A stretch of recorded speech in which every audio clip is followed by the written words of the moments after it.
Okay, so in theory, have should be able to. I hope. Let me know if you guys are getting audio, video. Take a second to debug some things, and then we'll get rolling.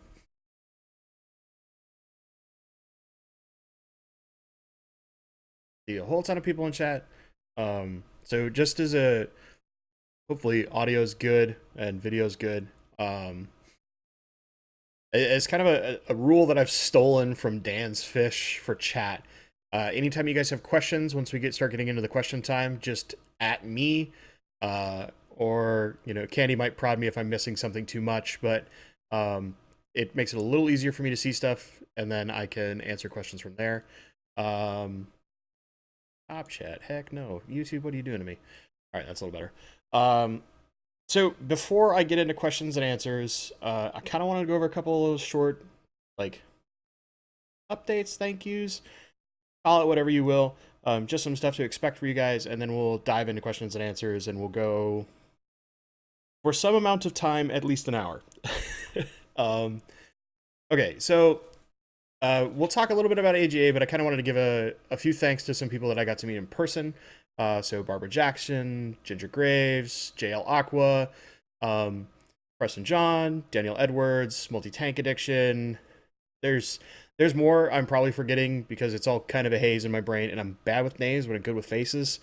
And then kind of like one little shout out I wanted to give that's on the vendor side, other than like the local stores that showed up. There's Chris Team, who's the guy that put together the terrarium that you guys are going to see in some of the videos I'm doing. He's just a really awesome dude, real fun, real nice guy. And also, one of the owners from Felix was there, which was pretty cool, just because, as you guys know, I work in software, and the whole concept of what Felix is trying to do is very interesting to me. Um, oh, and then one person I forgot is Multi Tank Addiction. And this is really important because he gave me a couple of his prints. I want to make sure I just swap over off my notes so that I don't forget things. This is how bad I am. So he gave me like this really awesome mustard gas betta, which I think is super cool. And then also we have this gold nugget pleco. And if you guys like haven't seen Multi Tank Addiction, he actually has a really cool small channel. He's kind of local in that he's in Washington, but he's down south toward Portland, so he's more like a Portland guy in the grand scheme of things. Um, Super nice guy. He actually came out and kind of toured my house, took some photos, just had some fun with him and his son. Um, but he does those prints. He does all his hand art. He does live streams where he does like fish art all the time. I would totally check him out if you haven't. That's Multi Tank Addiction. Super nice dude. Just good people. Okay, so I'll go back into some kind of upcoming stuff. I haven't like officially announced this, but I created a Patreon, but not with the intent of like pushing it very hard. Patreon was doing some rules changes, and I was basically going to Patreon myself so that I grandfathered into their old rules. But then some people noticed a little thing I'd put at the end of some videos just as a lark, and actually supported me on Patreon. So I want to thank those three people just because I really appreciate you guys wanting to do that. As I've always said, I was about to say expect, but that's totally the wrong word. I don't ever like request anything more than your guys' time. I value, obviously, like with my schedule, I value time a lot. The fact that you find folks who give me some of your time just to watch me babble about rainbow fish and plants, like that's kind of all I ask for. In the sense of that's well, all I will ever intentionally ask for. But let's make that more accurate. um, you know, uh, they're like Patreon's changed some rules, and I was like, oh, I'll Patreon myself, and I'll put a link somewhere just so in future videos it's there. But I really didn't intend to talk about it. So James Leiser, Rochelle D, who's actually in chat, and Grassy Peak, thank you three very much. It's one of those things that are like you. I purposely put tiers in there that are jokes, and I had to even specify that they're a joke. Please don't do them because I don't. My brain would probably melt if anybody actually did them and took them seriously. But I was just kind of goofing off. It was kind of fun, and that's literally all I'm going to talk about for that. for this. I don't want to harp on it too much. It's just kind of one of those things that I did, and thanks for those 3 people. So, upcoming content. As you guys know, AGA is done. I have, I think, 3 videos that are gonna come out for it. Each one's way different, so it's not really like a walk around AGA and see the stuff. I I think enough people do those kind of videos that me doing them brings nothing to no one.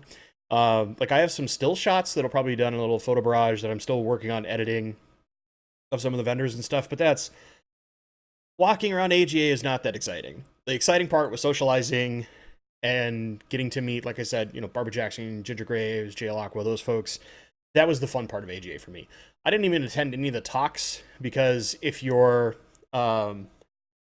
if you went to it, you can buy a DVD of the talks for, I think it's $20 or something like that.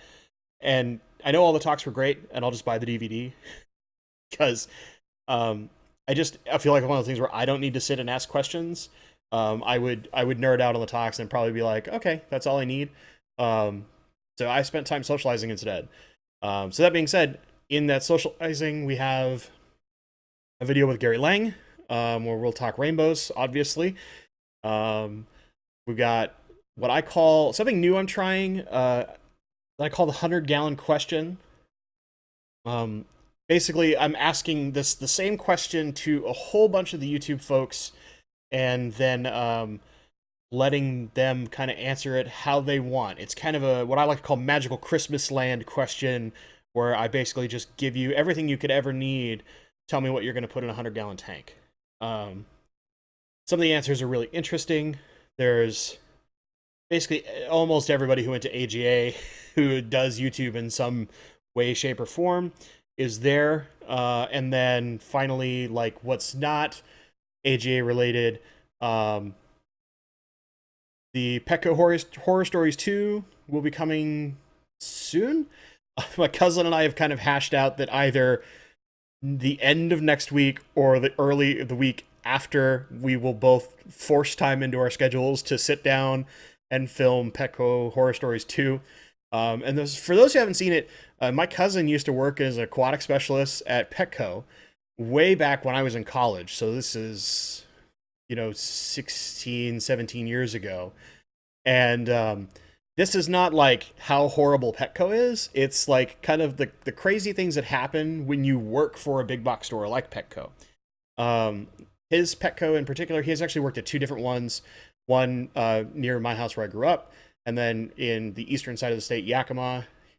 Both of his are actually really good, which is, it's so funny. Like, we have this perception in our head that like PetSmarts and Petcos are all as bad as like, a Walmart, because we've seen some horrible stories out of Walmarts that carry fish. But some of them are actually really good, have very passionate people. An example is his actually had quarantine tanks in the back when he worked there. So when they brought in fish, if they were sick, they were in quarantine. They didn't go out on the show floor, so to speak. It's just one of those things where you don't normally think about that. You associate all the big box stores as really bad, and his is actually a really good store. So we're gonna talk some more stuff. Like all I can say is if you haven't seen that, you need to go watch that and listen to the story about the crazy PETA lady. Just trust me, it is worth its weight in gold as far as shock value.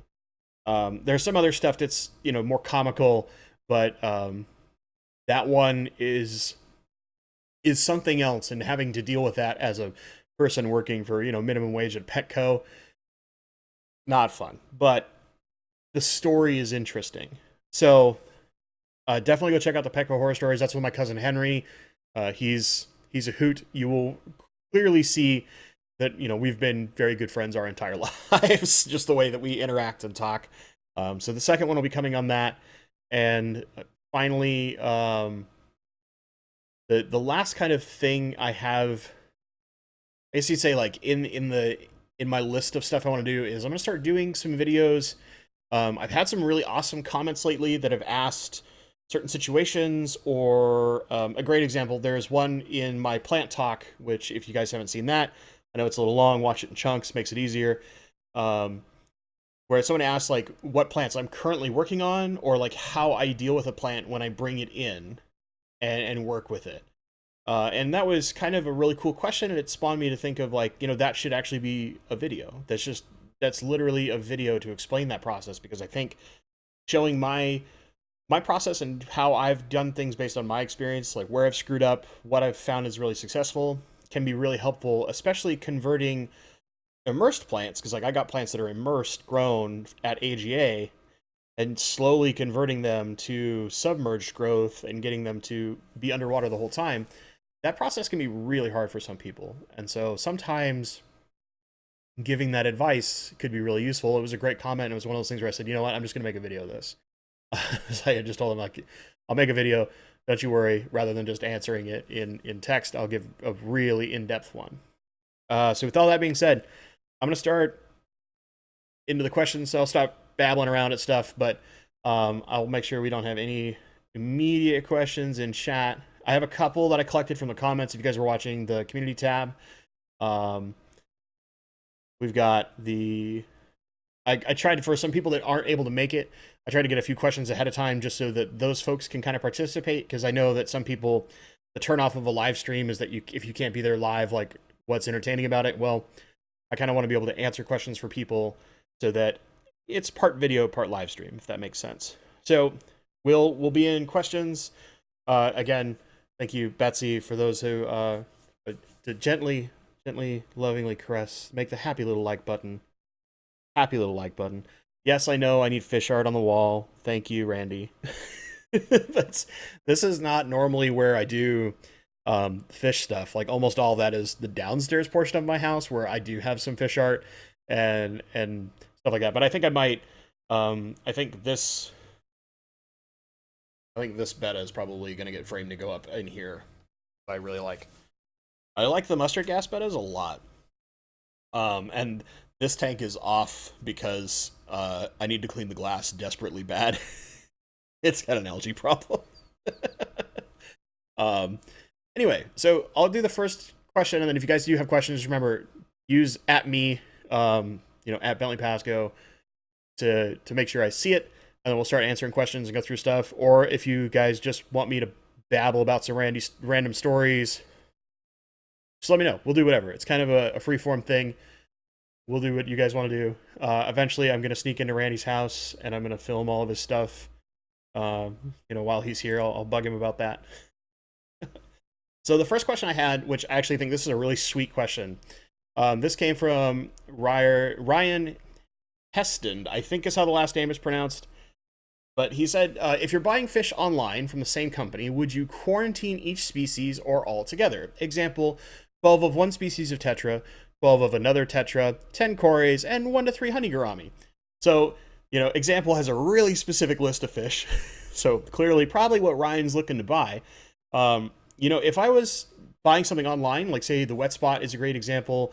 If you're not doing, say, tetras, maybe you're doing live bears, maybe you're going to Greg Sage at Select Aquatics, or any number of great people, maybe Lucas Bretz, who you're getting shrimp. I would actually contact those companies. So like if I'll use wet spot just because they're probably like the best in when it comes to shipping, as far as big companies.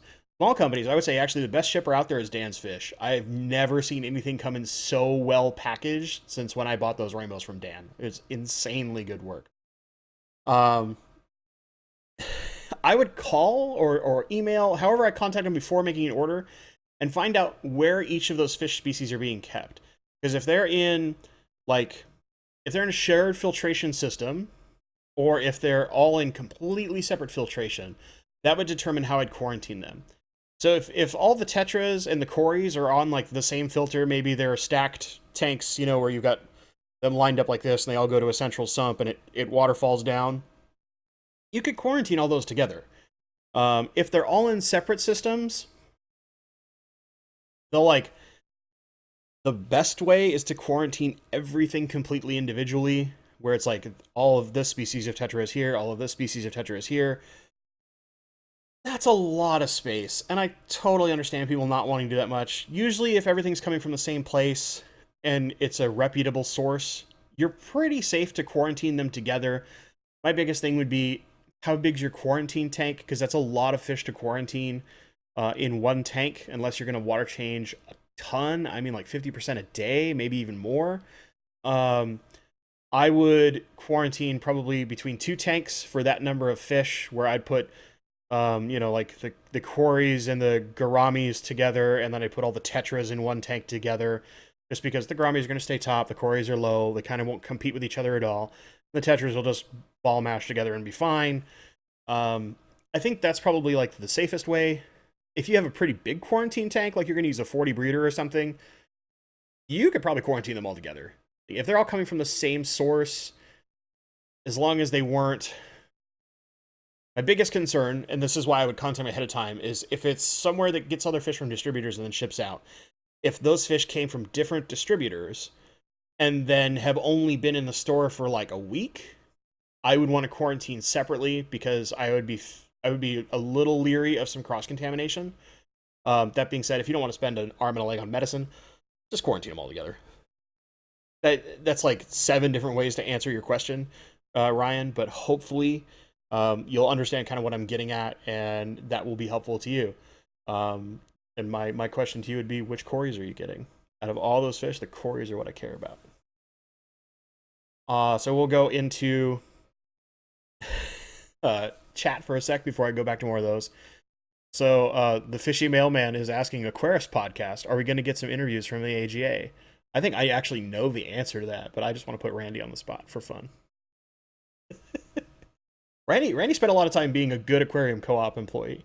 He was like making sure people were getting merch. They gave out hats, they gave out luggage tags, the red shirts, all sorts of stuff. Randy was being like really awesome dude, just giving out stuff and making sure people were interacting, having fun, getting to socialize, getting to get stuff signed by Corey, while Corey was running around like crazy, because despite being there mostly to socialize, he was still a pretty busy guy. um, and so I don't know that he did any interviews specifically, but he might have done some after AGA, like kind of after hours. There were some events that happened. Um, so maybe something happened. I'm not sure. My instinct is probably he was being a good aquarium co-op employee and wasn't there as Aquarius podcast. I know, right? Hats. Kang, I'm gonna put this out there. I want blue hats again. Like they only did the navy blue hats for a little period of time. I want something like a brighter blue, not the sky blue like the old hat, but I want something like a kind of a,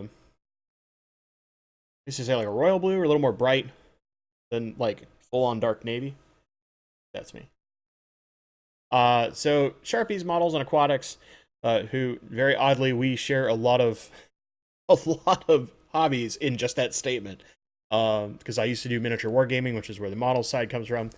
So you have hair algae issue in a small tank that is home to a pair of apistos that won't allow any other fish in there. Less light, more plants. Is that the answer? So I would go down a chain of things. Number one, I would look at how much we're feeding, because typically when hair algae starts getting out of control, it's because there's too much phosphates in the water. And the way that we get phosphates in the water is typically by putting too much food in, and it's that food, when it breaks down, creates excessive phosphates, because those phosphates are usually one of the binders in our fish food, if it's flake or pellet. So the way that I combat that is, fish are designed to only eat like 1% of their body weight a day. Like it's minuscule. It gets higher in certain species of fish, but most of the stuff that we keep in the tropical hobby, they don't eat a lot. They don't need very much. They're insanely efficient beings. And what I've done is I will feed every other day the same amount I've been feeding. And if I start to notice that the hair algae isn't growing at the same rate, so like I'll rip as much hair algae out by hand as I can, and then I'll switch to feeding every other day. And if I see that it's not growing as quickly, then I know that my problem is I'm overfeeding my fish. If that has no effect, now I look at light. So I'll pull the amount of time, my photo period, down, or if I can dim my lights, if it's a tank that has a fluval light on it where I can dim it, I'll dim the light first rather than pull the photo period down. And then I'll sit and tinker with the light until I've figured out the code there. And if for some reason it's not light, It's some other excessive nutrient. I got to keep in mind, algae is basically a single cell organism. It's extremely easy for algae to pick one thing in excess and then go nuts on it. Like, so, plants need this big balance of nutrients. They need this combination of things. They need a little this, a little that, a little this, a little that. But algae needs one thing. Finally, I would actually look at your light. Like, does your light have a lot of blue spectrum light to it? And can you turn that off? Blue spectrum is utilized very minimally by plants, very heavily by algae, especially hair algae and blackbeard algae. So if you're seeing lots of algae and you can control your blue light spectrum, like a Fluval 3.0, I think that they by default push their blue light way too hard. It causes tons of algae issues. I've had numerous people after I've told them, like, turn your blue all the way down to like 3%. If all your other lights are at 100, turn your blue to 3. And all of a sudden your algae just goes away. I mean, it's not all of a sudden, it takes a little bit of time, but the problem that people are having with algae goes away. Because that algae can take so much advantage of that blue light, and plants use so little blue light in their conversion. They'll use tiny bits of it, but not a lot compared to, say, like reds or whites. And it's just one of the few flaws I think that is in the Fluval light is that it has too much blue. But we can control the blue in the 3.0, so that's fine, right? We can fix that problem. So hopefully that answers your question. Hair algae in small tanks can be a nightmare because it's hard to like really densely plant. And then finally, like, as many plants as your apistos are comfortable with, that's just going to make your environment healthier for them. It's going to give them more cover, more places to hide, more areas for, microorganisms to propagate on and create micro food sources, which is more likely to create them the thought that, like, hey, there's all sorts of small food sources for babies. We could probably make babies.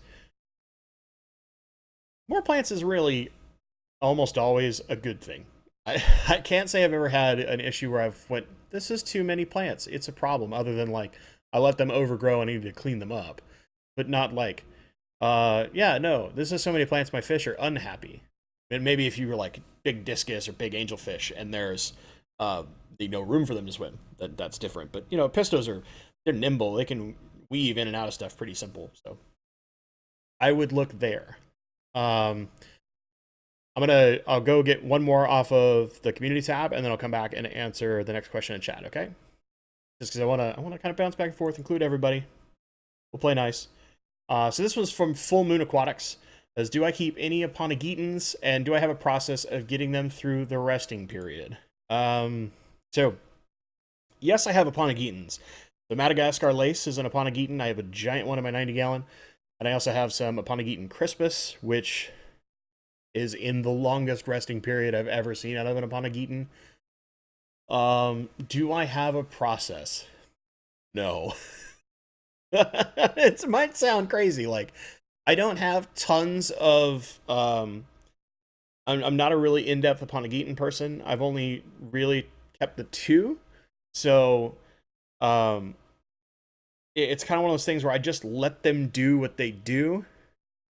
And when I see a big melt off, like my Madagascar Lace will take like 2 months where it has lots of small growth for like 2 to 3 weeks, and then it'll blow up and get huge, and it'll be huge for like 3 to 4 weeks, and then it'll start melting away, and then it'll, for over the next month, it'll melt almost everything away, and then it'll have those little leaves again, and then it restarts. And it just does it over and over and over again. And, the way that I could fix that to make it happen less frequently, to make those leaves be more durable, would be to push CO2 and higher light. Because Aponogetons tend to come from areas that get a lot of light. And that's why a lot of them get very big, especially like Madagascar Lace gets huge because it gets lots of light. But at the same time, they naturally do that that weird cycle of get huge, melt away, get huge, melt away. The rest period, if you will, in nature. So I don't try to like fight it. The only thing that I will pay attention to is if I don't see this like really steady growth pattern, like even if it's kind of this cycle, right? Like my Madagascar Lace, if I see something that's broken up in that cycle, or that the new growth doesn't look super healthy when it starts up, Usually my key to that is that I need to put some root tabs under them, just because when they get big, they get those huge root balls and they really feed hard from the roots. So I'll go in with like 2 or 3 CCAM root tabs literally under one plant and just jam it so that it's got lots of food to feed on for the next 3 months or so. So hopefully that helps you, Full Moon. We'll dive back into chat. We'll grab our next question. Ooh, Buffalo Row, you also paint historicals. That's pretty sweet. Just want to kind of call that one out. So Jackson has this question. Actually, sorry, I'm gonna get Rochelle's first. But that's just because it came before yours. Planaria advice, traps. I don't worry about planaria. So planaria, this might seem weird. To me, planaria is a way to tell me if I've been overfeeding too much. If I see a lot of planaria showing up, it means I'm putting way too much food into my system, and they're being able to continually propagate. It's kind of like snails. They'll continually propagate when there's lots of excess food, but when there's not excess food, when you're feeding kind of that right amount, you'll only see a little bit. You might see like one here or there. But if you're seeing like big hordes of planaria all over the place, 9 times out of 10, that's too much food. The other thing you can do is it could be that there's too much mulm built up in your substrate for the number of plants. And that's just, even though I typically don't like doing it, I would start gravel vacuuming on my next water change to pull a bunch of that mulm out of my substrate if you're getting a lot of planaria and you don't want that. Typically, like I said, I look at planaria as a way to gauge if I'm overfeeding a tank. Because if I start seeing a lot of planaria pop up, it probably means I'm feeding too much food into that tank, and I need to dial it back a lot. That's my advice. If that doesn't fix it, like, you know how to contact me. Shoot me an email. We'll figure it out for you. You can use traps. They do kind of work, but I would say traps are just a way to make you feel better about it and not necessarily fighting the symptom in the first place that's causing planaria bloom. That being said, most of the fish I keep, they'll just eat planaria off the glass anyway, and it becomes an extra food source for me. So I kind of don't worry about planaria. But, you know, if it's in a shrimp tank and you want to be hyper paranoid about it, never seen a planaria kill a shrimp, although there's every horror story known to man on the internet about it. Like, if like 50 plus and you do overfeed, dial the feeding back a little bit. Just like start feeding every other day. It's a little harder to maintain that schedule, or just like whatever the amount you're feeding, feed like a quarter of that, and then like slowly work it out. And then once you kind of, the planaria has really died off because your fish are like sniping to what planaria they can find, then you can kind of go up your food a little bit and find that happy medium where fish are happy, but you're not getting lots of planaria. Okay, now I'll do Jackson's question. Any experience with Heterandria formosa? I've got a chance to get them locally bred at $3 a piece. An empty 40 long. I'm assuming heavily planted, low flow. Your assumption is probably better than mine because I've never kept that fish. It's weird. I'm such a specialist when it comes to fish that my like general fish knowledge is pretty good, but my knowledge of how to keep like fish X versus fish Y is not as great. I'm that person who will spend a lot of time researching if there's a fish I'm looking at getting into, and I'll generally poll around my club to find somebody who's kept them before very successfully, especially if they've bred those fish, and then I'll talk to them. Because that gives me local information about our water, how they deal with our water, those kind of things. Your best bet, Jackson, is probably to find somebody, like there's probably got to be a YouTuber who's kept them before that can give you good advice. If all else fails, find somebody local if you can who has kept them and ask them, because that's going to tell you if you need to do anything based on your local water, or maybe there's a certain thing that local does that like really makes them do well. Like just the local breeder is probably your best person to talk to. It's probably going to give you the best advice you could ever have, because it's going to be based on your area instead of me. Because it could be, if you're in like really hard water, for example, getting advice from me might not be helpful because I live in basically RO water out of the tap. So I'm constantly having to buffer my water up for a lot of stuff. Whereas, people in the Midwest live in liquid rock and they have to find ways to get that out of their water because it's too hard for a lot of fish.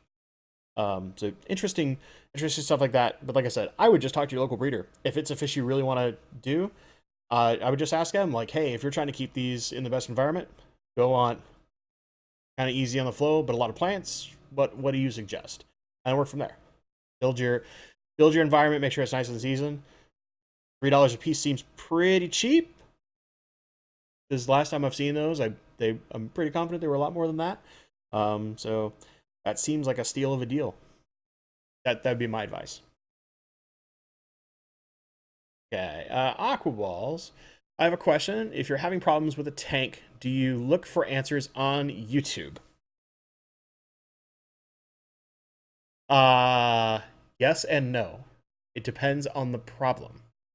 So, early on, when I got back into fish, 2.5 years ago or so, think about that. I've only been in this hobby for that long, as far as returning to the hobby. Most of the content I consumed started on YouTube, but then branched out. So, there's all sorts of good forums. There's like, seriously fishy, for example. There's tons of places, but a lot of times, especially after joining my local club, the thing that I started to look for, like, I would go into local fish stores and ask the employees if they've kept that fish or if they've kept that plant. And I would ask them questions based on their experience. Anytime I think you can find a local person who has dealt with whatever you're trying to do, I think the advice is better, because YouTube, we can give you lots of advice. Like, I can tell you way more than you probably ever need to know about rainbow fish. But at the same time, like, my water is so much different than yours that success might come better from a person who knows a little less but keeps that one fish you want to keep locally. You know, I can sit with Gary Lang and absorb tons of information like I did at AGA. But at the same time, there's this difference in our water between where he lives and where I live, where there are things that I know I need to do in order to have success locally with rainbow fish because they like harder water. Um, Plants, that's easier. They tend to like soft water, so that's easy for me. But if you live in really hard water, and I'm telling you, yeah, this plant's really great, you just need highlight and CO2. And what I forget to tell you is that to keep Syngonathus belem really well, it has to be in soft water, and you put it in liquid rock in like Ohio, where it's like 600 TDS out of the tap or something, and it just keeps dying over and over again. You're gonna think that it's either me like telling you bad information or that it's your problem, when it's kind of like in the middle. It's me not telling you that, like, oh, my water is really soft and that plant likes really soft water, which is why you're struggling. Like, it's partially on me, but it's also one of those things where it's like, I think the most important question to ask anyone is not pH, it's not temperature, although temperature is good, but the first question I always want to know is, like, what TDS? Like, how hard or soft is water for thing X? Because my local water I know is super soft, and I know lots of people whose local water is crazy hard. And me giving advice based on my water to them, if they follow it to a T, they might fail. And so that's one of the things where, like, I always caution people, ask about water, and if you can find locals who have done it, ask them, because they're dealing with the same water you are. That's kind of like my biggest piece of advice. I still think for most of us, for $3 a piece is a steal. So ask that breeder, get your advice, set that bad boy up, because that sounds really sweet.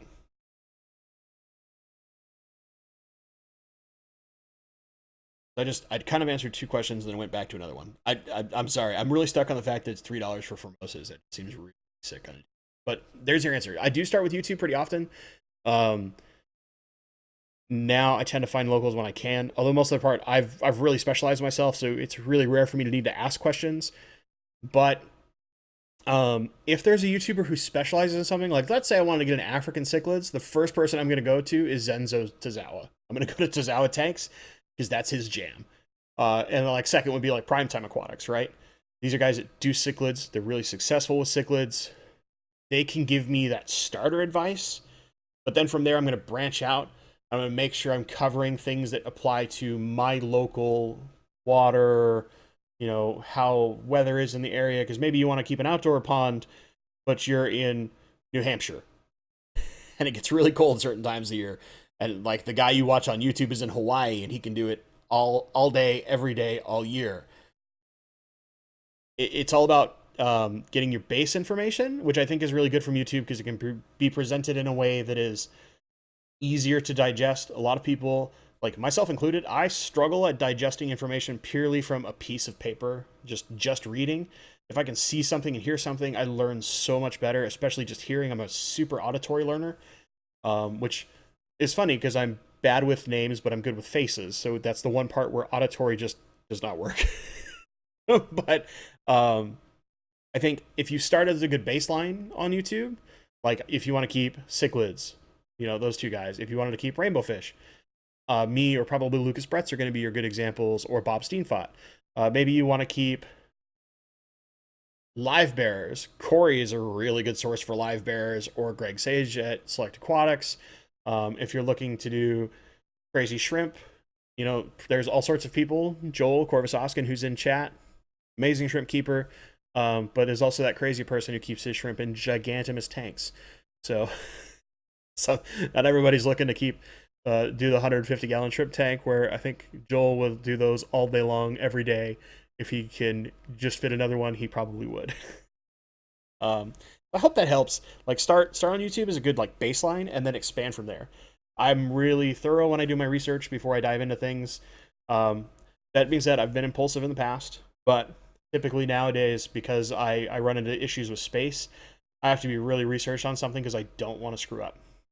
And then I'll look at a new project if there's something I really, really want to do. Like when I want to do zebra plecos, I did a lot of research on those guys, and I still screwed up. So no one's perfect. That's the other thing. If you have an issue, don't let it like really get to you. Key thing: never give up. Always be persistent. Always be trying to learn. That's my biggest advice to something like that. The longest winded way to answer that question. But I hope that helped. We'll do one more, and then I'm going to kick back over to the community page, and then we'll kick back to chat. Oh Lord, Candy's link in Patreon. Don't do it. Okay. So Fragile Reefer. Oh no, one more before that. Make sure for questions, make sure to @ Bentley Pasco. It makes it really easy for me to spot questions. I'm stealing that from Dan's Fish because I think it's genius. So Barbara Jackson first, who was really fun meeting you at AGA. I'm sorry we didn't get to talk more. I kind of wish we could. So next time, we're talking. Have I ever kept scuds? Any tips on harvesting? Mine are kept in a 3-gallon critter keeper. I have not kept scuds. You know who keeps a lot of scuds and really knows his stuff about them? Preston John. I was actually learning a lot about scuds at AGA from Preston because he's trying to basically shove Scoot and Fruity Puffers into my fish room. Because I think he wants both me and Joel to try and breed them out here because he knows that we will both fry. And I asked him a lot of questions because, like I said, I'm really thorough when I'm asking questions about things. I'm that person who wants to make a really good setup ahead of time, not go like, I want that fish, I'm going to get that fish. Oh, I better set up a setup for it. I usually want something that's set up well ahead of time. I want to be really well prepared. I want to try and mimic as much as I can without pushing too much into my water. There's lots of room to play in water, thankfully, but if I'm getting a fish that like needs to be in soft water, I'm going to not worry so much. But if I get a fish that needs to be in hard water, I'm going to get my water kind of hard to start and then slowly dial it back and let that fish get used to slightly softer water so that I'm not doing too much upkeep. So haven't kept scuds. Best way to harvest them is this. Actually, I do know. So the best way to harvest them was a trick that Preston taught me while he was up here. Aquarium Co-op actually has really good ones. You get those small, very coarse sponges, set it in your scud tank for like a week before you want to harvest. And you can do a bigger sponge if you're feeding it to a bigger system. But if it's a small system, get the ones that are about yay big. I think it's the small or medium intake sponge. They're not super huge. They're not like the full just a sponge filter. Set that in there. And then wait. You could wait probably only 2 days, but like if you wait a week and it's going to get really saturated, those scuds will go in there, they'll hide in there, and just literally reach in, grab it, put it in a bag like you were going to squeeze it out to clean it, but you started with a clean sponge, so it's not dirty. And then just take that sponge over and drop it in the tank, and they will slowly but surely come out of that sponge, and you'll just have this continuous, slow feeding source, almost like the best version of a Sarah O-Nip tab known to man. That, I think, is like the most genius secret. And he was telling this like offhandedly to Corey, that this is like the best reason for Corey keeping those coarser sponges to him.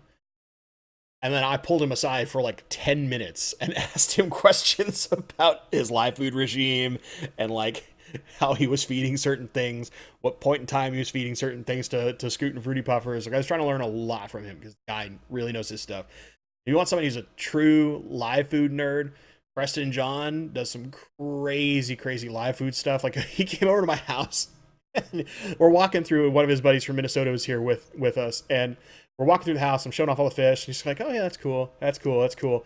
And he sees like in my back porch, he sees like I've got a bunch of like empty. I've got some buckets out there, and I've got a big 120-gallon stock tub where my Daphnia culture is that I'm trying to get going.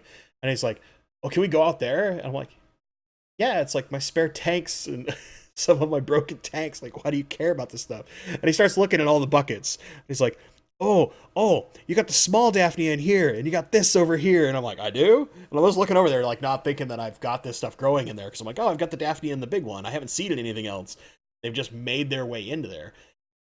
And he was like, do you have like a small like water holding container I could take with me? I'm like, I've got some leftover tissue culture cups. Great, where are those? Like, what are you doing, you crazy man?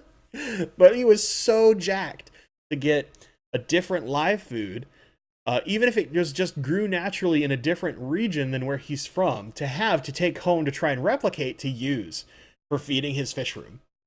How crazy is that, right? It's one of those things where, like, I think Preston and I really found out that we're kind of like two peas in a pod really quickly. And I wish that we'd have had Joel with us at the same time, because I think it would have been a hoot, and we probably would have never gone back to AGA. But it was just so funny seeing like him zone in on the thing that he nerds out the most about. You know, like I nerd out about plants and rainbows. Live food, that guy knows his stuff and is super into live food and all sorts of ways to cultivate it. If you ever want a lesson on live food, like just badger Preston John in like one of Joel's chats, because he'll be there. All right. So, Fragile Reefer, I'll get your question in a sec. Although, funny, I think the next question I have is from you on the community tab. So, Fragile Reefer, I'm going to have two questions from you. This is going to be really interesting. So, this winter, I started a jar aquarium. It's going well, but I think I want to make some improvements. What would you recommend as an invert to help clean up in a small space? Also, what plants would do well in a jar? And then he has some explanations. The jar is about 9 inches tall, maybe 5 to 6 inches wide. Had a little bit of extra Eco Complete. Took some crypts and Sawasser tang that just didn't sit well in a main tank. Put it in a sunny window. Things have been growing well. An explosion of microfauna. But I think it's ready for some new additions. My first thoughts were ram's horn snails and a sword, but I don't know about the upkeep of keeping a 9-inch sword. I'm assuming that's keeping a sword in a 9-inch jar. Or controlling the population of a breeding snail. What do you think? Okay. So this will partially go back to something I was talking about earlier. The snails will only replicate based on the amount of food they have to feed on. So if you're not creating tons of food sources for them, they're not going to breed hyper prolifically. Now, if you were really worried about breeding a snail, you could do like a nearite snail. But nearites will climb out of that jar. So you kind of have to like manufacture a lid to keep the nearite in there. I think ram's horns are probably like the best bet, just because they do well in small spaces. You could do pond snails, but most people don't like the look of pond snails. I kind of don't care about them, but I think ram's horns are probably the best as far as simple and good looking and not going to crawl out of the jar left and right. As far as plants, I probably wouldn't go with a sword, just because very few swords stay small. There is one that stays small, which would be the purple knight sword, which is Echinodorus Aflame. It's a good small plant, but it tends to like, well, you're in a windowsill, so you probably have really bright light, so it'd probably actually be fine. I think if you're doing crypts well, I would look at something like, I personally would try to get something I want to grow out of the water. So I would want something that goes in the water and can grow out. Um, Probably not a Pogostemon just because they get too big, but something like Bacopa, a really cool plant that I have recently acquired and have been growing out is called Lindernia. It gets these small, like kind of spade-shaped leaves, and when it gets out of the water, it gets these little like kind of trumpet-shaped flowers that are white with blue or purple splotches on them. Super pretty. The flowers don't last more than like a day, but it will flower regularly in the spring, like over and over and over and over again. And it's kind of cool to have this stem that pops out. Bacopa is the other one, just because Bacopa will also flower very easily. You know, the stem that is in the water kind of comes out and tips out a little bit and then has little flowers coming off of it. I think that's a really cool effect, especially for something like a jar aquarium, because now you're kind of like going an upgraded Wabikusa, if you will. So that's what I would look at. So ramshorn snails, they're probably only going to breed as much as there is food. And then I would look for a stem of some form that only one or two that I could get to grow out of the jar and do something interesting. Maybe it's just a cool leaf shape above water, or maybe it's like something that will flower pretty easily and look very pretty. That'd be kind of what I would start looking at. Any of the bigger stuff like swords, Aponagitans, and stuff like that are probably just going to be too big for a jar. So then we have your kind of your follow-up question here in chat. It's about time to replace your root tabs. What's the best way to do that without being a mess or disturbing too many roots? And co-op root tabs float a bit. Yeah, so any of the gel capsule type root tabs, so like co-ops, when people make their own out of Osmocote, which don't do that. Just please don't do that. I've seen lots of people have problems with them. Those tend to be a little floaty because the gel capsule, as it starts to dissolve, expands and creates kind of an air pocket inside, which is why you'll notice that any of those, they bubble up a lot, they get big, they create air, and then they try to float on you. I actually use most commonly C-Chem root tabs if I'm not trying something out, just because they're pretty small and compact. They're just a hard compact root tab, and they're really easy to push in the substrate. And I just, it's not, I'm trying not to get, I don't ever try to get root tabs like all the way to the very bottom of the tank. I don't worry about that. Like if this is the center, like rosette of my plant is right here, and then all the roots are coming down, right? I'll just come to the side and just push down as far as I can with a pair of tweezers very simply without having to like grind or stir it or whatever. And having a wee seasonal thing as weather's been swapping around a lot up here. Anyway, I just kind of shove them down by the side and the plants figure it out. Like, you don't have to be like perfectly under the center of the root ball, all the way at the bottom of the tank. Like, don't worry about that. The plants will grab off of it. As long as it's close enough to the root system, they're going to feed off of it. So I wouldn't like worry too much about that. I think the big thing, the success trip with the co-op root tabs, because they're such a good bargain, is just get a really good pair of fine tweezers. So ones that have a very fine point at the end. You don't have to do like the ADA crazy expensive ones, but I think they have a set that has a pretty fine straight point. I want straight ones. I don't want curved. And I'm just going to pinch that thing. I want so if this is I'll use this random fork here as a bad example. Nope, that's a horrible shape. Here, one sec. USB drive, much better. Let's say that this is my root tab, right? So I'm going to grab it with my tweezers so that I've got room here from the front of the tweezer all the way in front of the tab. And I can use these to act as a burrowing device and kind of shovel down. And I'll push that as far down as I can.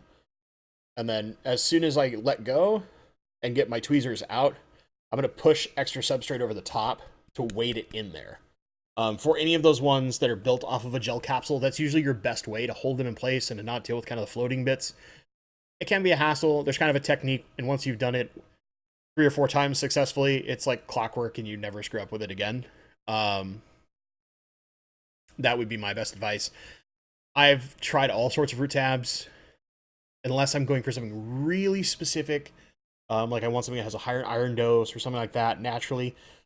They're all about the same, so just find the one that's the best value for you, just as long as it's not an Osmocote root tab. I've seen lots of horror stories with some of the Osmocote stuff. Yeah, they say it's aquarium safe, like everybody on the internet does. And then for every person that says it's aquarium safe, I've seen one horror story that tells me don't ever do it.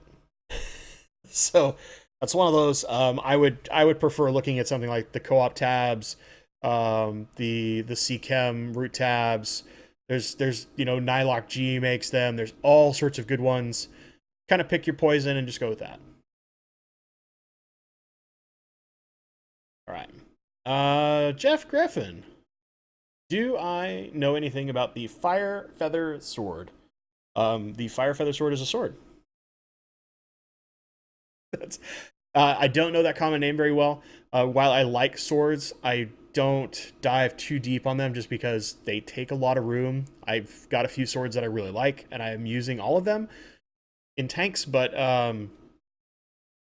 you need a lot of room to grow lots of swords, and I don't have that much room right now. Eventually, I want to grow more when I can expand and do like a big, like 4 foot by 4 foot kind of plant growth pond. But for right now, probably not going to happen. I want to address a couple of super chats. One, thanks for super chats. I definitely don't ever ask for them, but I really do appreciate them. Just they're not questions, which is the craziest part to me in a question and answer stream. But the fishy mailman, thank you, dude. Keep being awesome, brother. Love the videos and the streams. Not so many streams. Although I saw Joel, we were talking at AGA and we're trying to figure out. I think we're gonna shoot for when his studio's finished building. We'll do another stream of some form, and we might even have a project coming. Maybe. We'll see. Be fun. And then from Rochelle, wow, you're too sweet. She's been over to buy plants for me. So that's one of those people that knows where I live. But says you inspire me, Bentley. I have to run to an appointment. Thank you for all the info. You are most welcome. I think my favorite part about this hobby is the ability for any one of us to help someone else. Whether that's a person like me helping people with plants at Rainbow Fish, or whether that's I bet Fragile Reefer could teach me more about saltwater in a day than I know, period, about saltwater. Like we all have something we're an expert at. It's all about like figuring that out and being able to spread that knowledge to help everyone else around us be better at that one thing, right? So the opportunity to help people through YouTube is pretty awesome to me. Betsy. All right, so this next question: do I ever use Tetra Safe Start when starting a new tank? So specifically, Tetra Safe Start, I have not tried. I've used the Fritz stuff. I've used the Aqua Vitro stuff. I've used I think C-Chem has one I've tried. There's one other one that I can't remember who made it that I've tried. Fluval has a one that I got a long time ago that I tried that I was given for free through a contest. They sent it with a thing that I won. But how do I put this? Aside from maybe the Fritz stuff, I feel like you only get to use those bottles once, and then anything that's advertised on the bottle is not going to happen. Like, if I set up a tank in October and then I want to set up another tank in January and I'm using that same bottle, I feel like that live bacteria culture is just defunct and not going to help me at all. I tend to use aqua soils that naturally put off a little bit of ammonia, so they will naturally build my live bacteria cultures anyway, and I'll very often take media from one tank. I keep spare media all over the place, and I'll move like one little bag of media over to kind of kickstart a filter's bacteria colony and get that going. I'll get plants so there's lots of space to grow all my bacterial cultures and microorganisms before I ever put fish in. So I've kind of been leery on those. I really do like the Fritz one. That's the one that Aquarium Co-op carries now. And my cat, I'm sorry, I don't know if you can hear the cat, but he's howling through the door because he wants attention and he hears me babbling. That's the girl cat quiet as can be. The boy cat loud as can be. It's so funny to me. I'm sorry. We'll derail myself.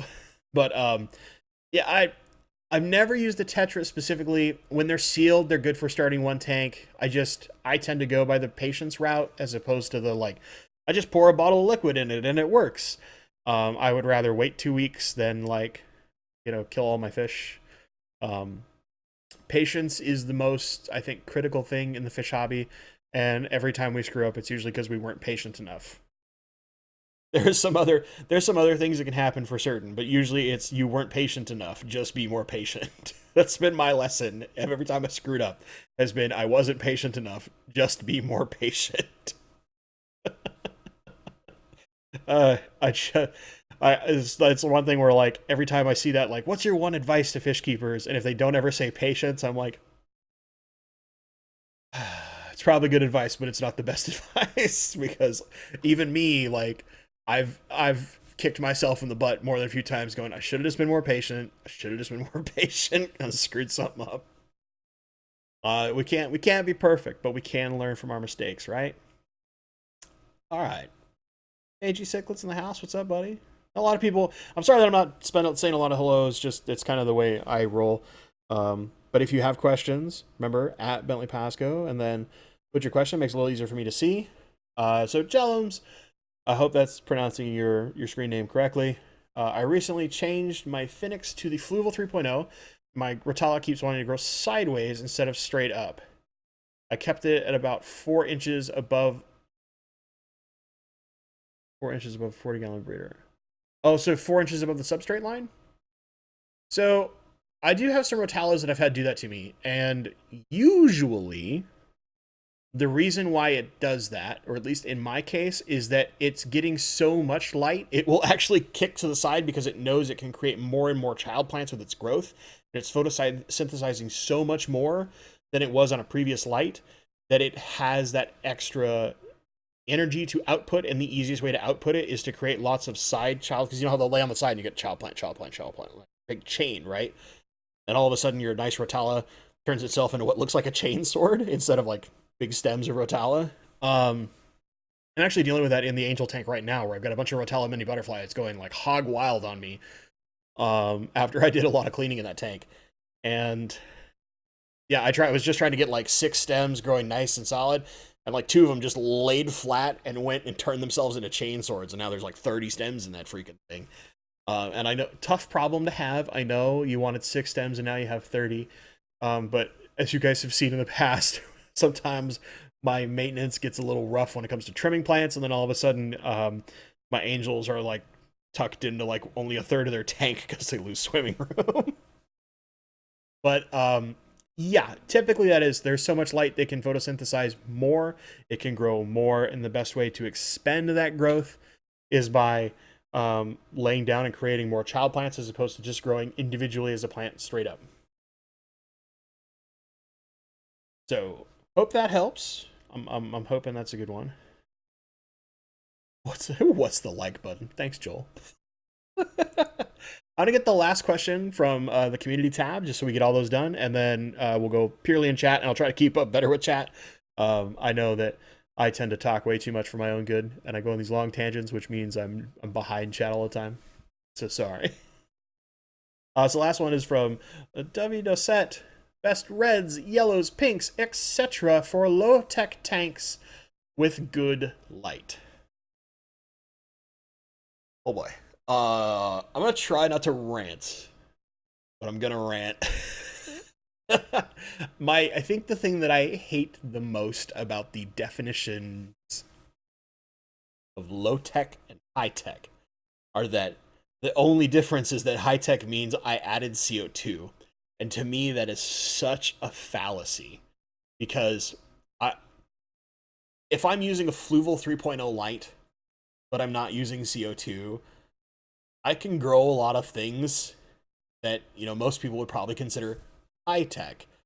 And I have a incredibly technologically capable light, but I'm deeming it low tech because there's no gas being pushed into my water.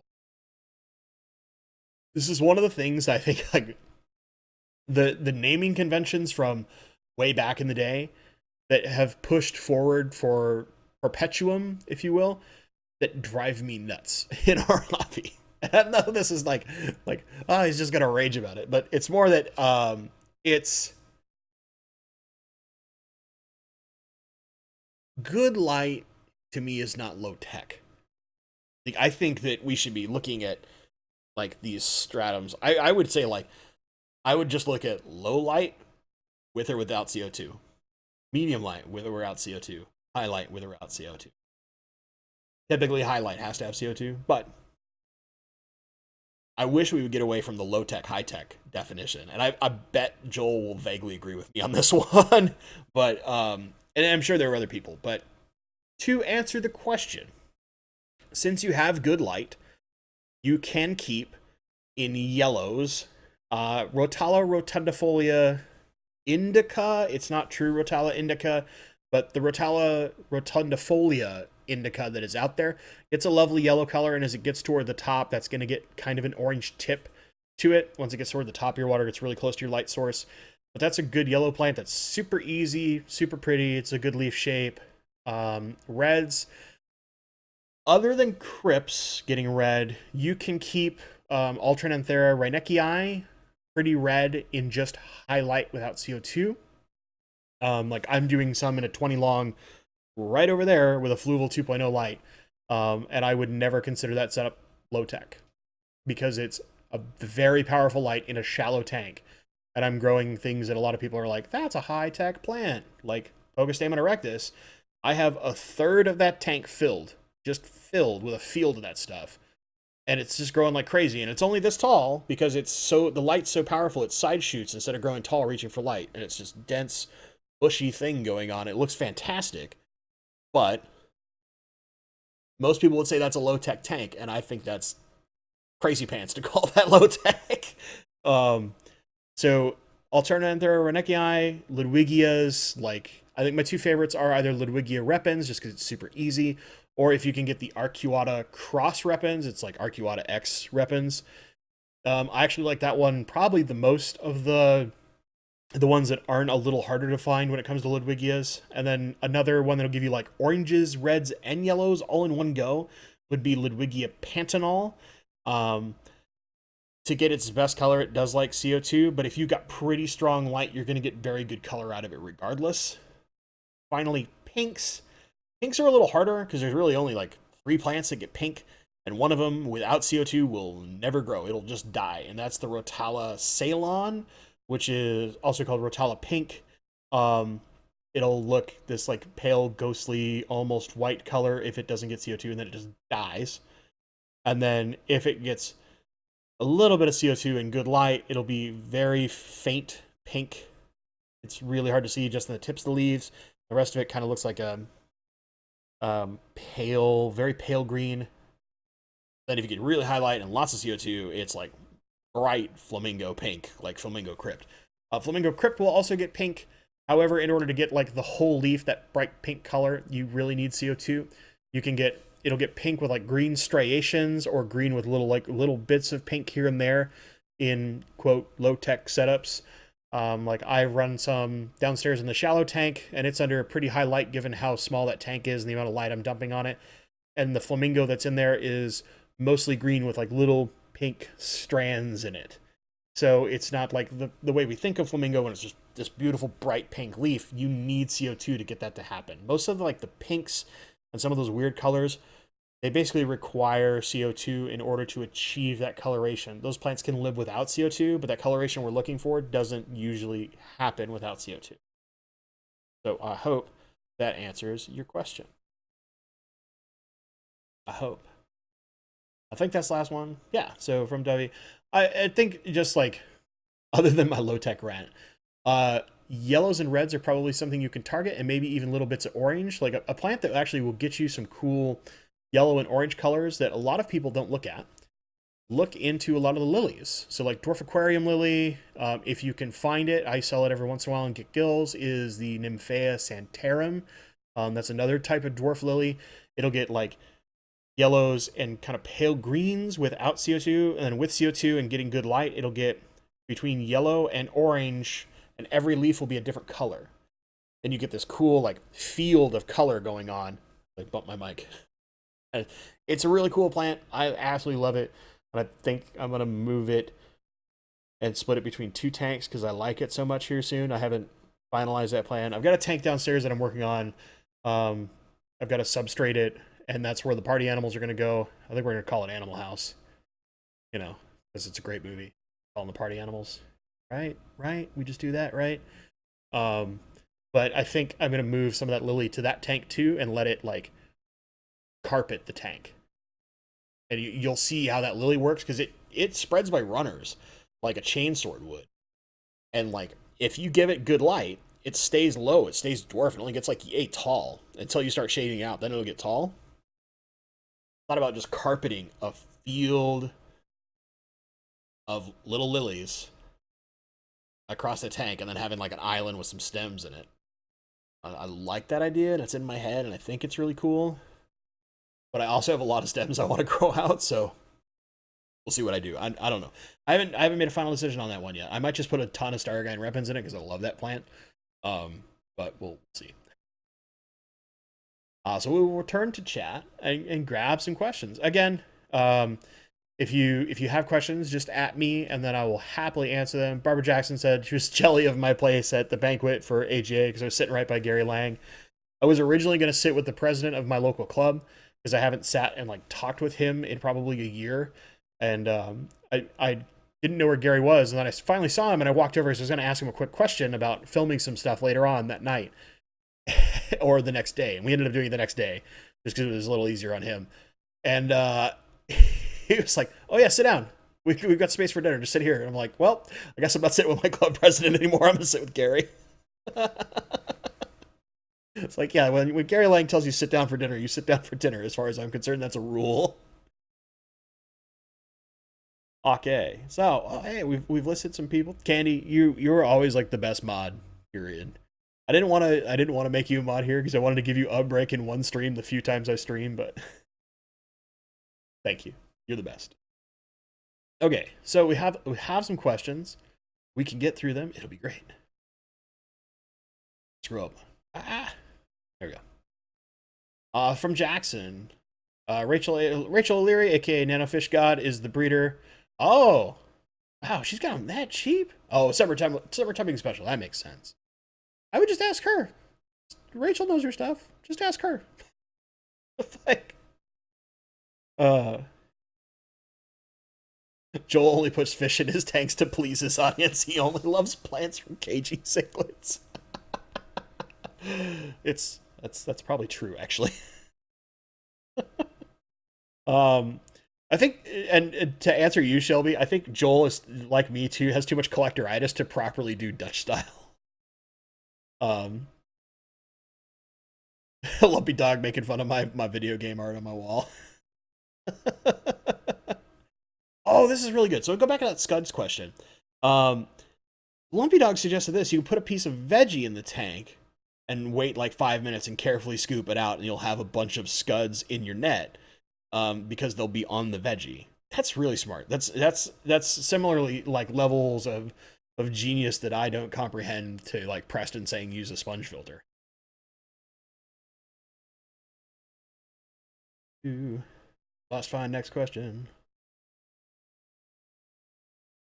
And one question I'll have for you guys pretty soon. Would you guys rather see me and my cousin walking through his old Petco, or if I can get them to do it, like go ask dumb questions of all the aquarium co-op staff? Let me know what you'd rather see. Climb that through chat.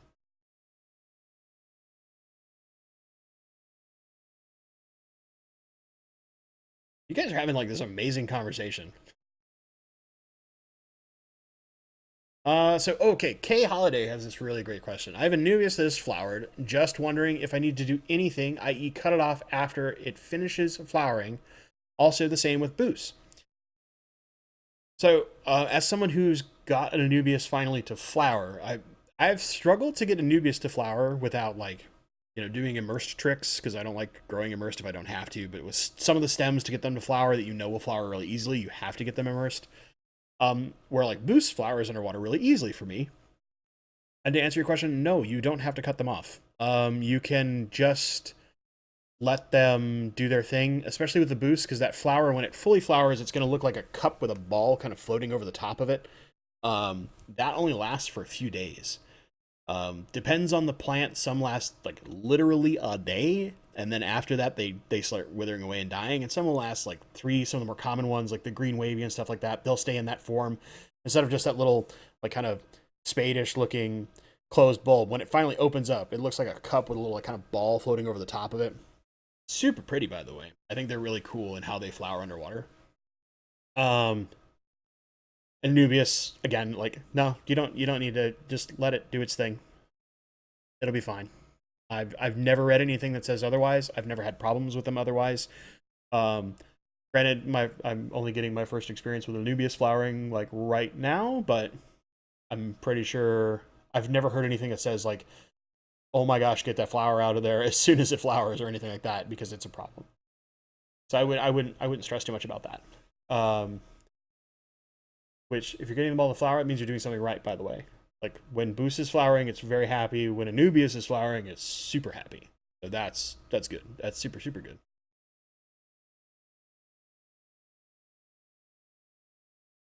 The fishy mailman.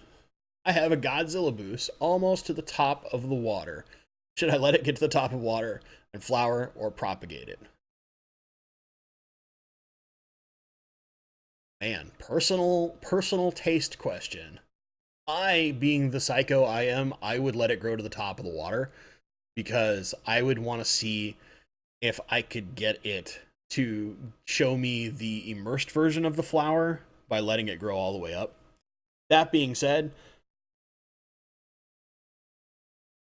propagating a Godzilla Boost is a good thing. That's a super sweet plant. I know lots of people are chasing those things all the time. Might not be a bad one to have some spares of. It's kind of like what level of science do you want to go to? Do you want to go to like the crazy scientist stuff I would do, or do you want to just have more plants? Which I also love to do. Dilemma. Uh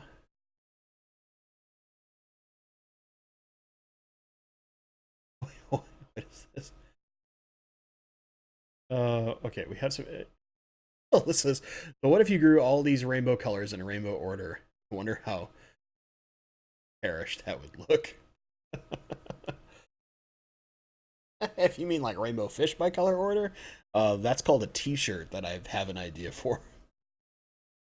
But I don't think I have the audience to start making shirts. Just to put that out there.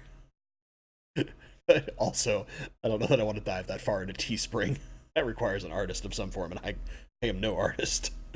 Um, any tips on breeding Corys from Tony?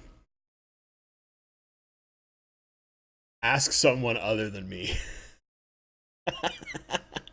Most of the part, most of what I've seen from Corey's is simulating the rainy season.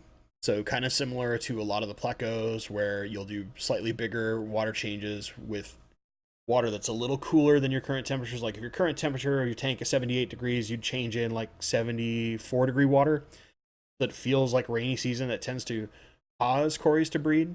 And then depending on the Cory, you might need to get the eggs out right away. A lot of them will go on the glass, but there are some that are substrate spawners. It depends on which Corys you have. Most typical Corys are going to be glass, or if they can find a flat space somewhere, they're going to put their eggs there. I just kind of just let nature do its thing, personally, when it comes to Corys. Corys, for the most part, tend to be peaceful enough that they don't tend to destroy their eggs. Some species do, but like Sturbis don't, and a lot of like the Julii and Trilineatus and all that, they don't. Excuse me. So to get them to spawn in the first place, like, give them good food, like start feeding some bloodworms here and there, or maybe if you get some Cyclops or Daphnia, something like that, give them some higher quality food. Repashy gel is really good. And then, when you do your water changes, do a slightly bigger water change and get that water a little bit cooler so that your water temperature temporarily goes down. That simulates the rainy season for the cories. You might be more likely to get them to do some spawning behavior for you. Can tiger lotus grow outside in a summer tub? Yes. That's an easy answer. It's a lily. It's designed to grow out in tons of light in big things of water.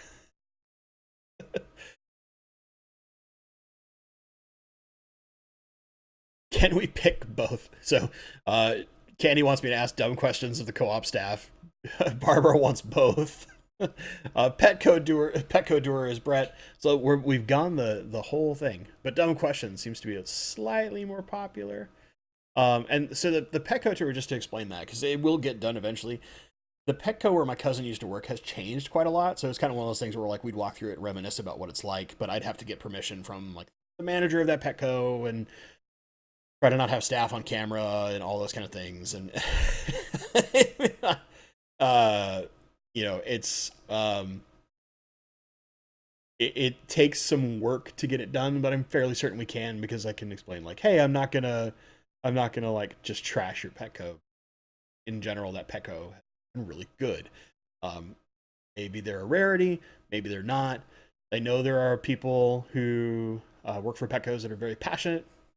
This is kind of a fun thing we thought about, like going through and having him kind of be like, oh yeah, well, this used to be over here, and I can remember when we did this and this, just kind of walking through kind of a memory lane, and maybe coax a few extra stories out of him.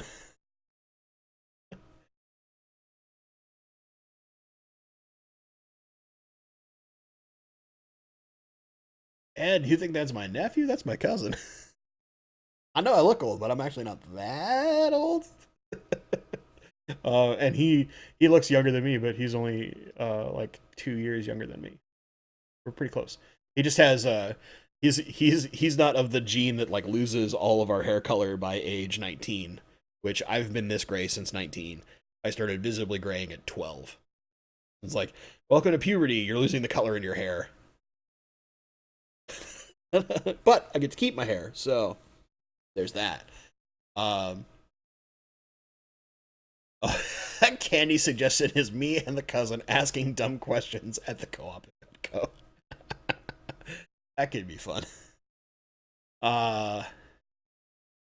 Oh, and here's a good example from Betsy Cummings. There's Jerry Jost with Massai, which is the Missouri Aquarium Society. He breeds a ton of cories, so he might be a really good source for some cory info outside of me. I know that Corey of Aquarium Co-op has bred lots of cories, and I think if you can get information out of him, Eric Bodrock is a guy who like knows a ludicrous amount about breeding cories.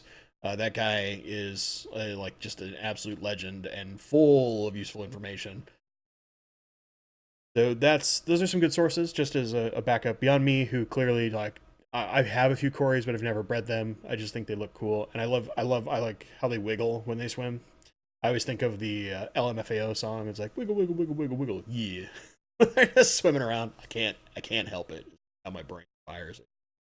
It's a special place that no one else should go to. Alyssa is cooking breakfast. And her boyfriend heard my voice and he's like, yep, he's babbling about plants. We've met. He's a super nice dude. My cats love him. Absolutely love him. I was there for like 5 minutes. They were begging for attention. So all sorts of stuff. And to be clear, both those videos will get made. It's just kind of which one I try to do first.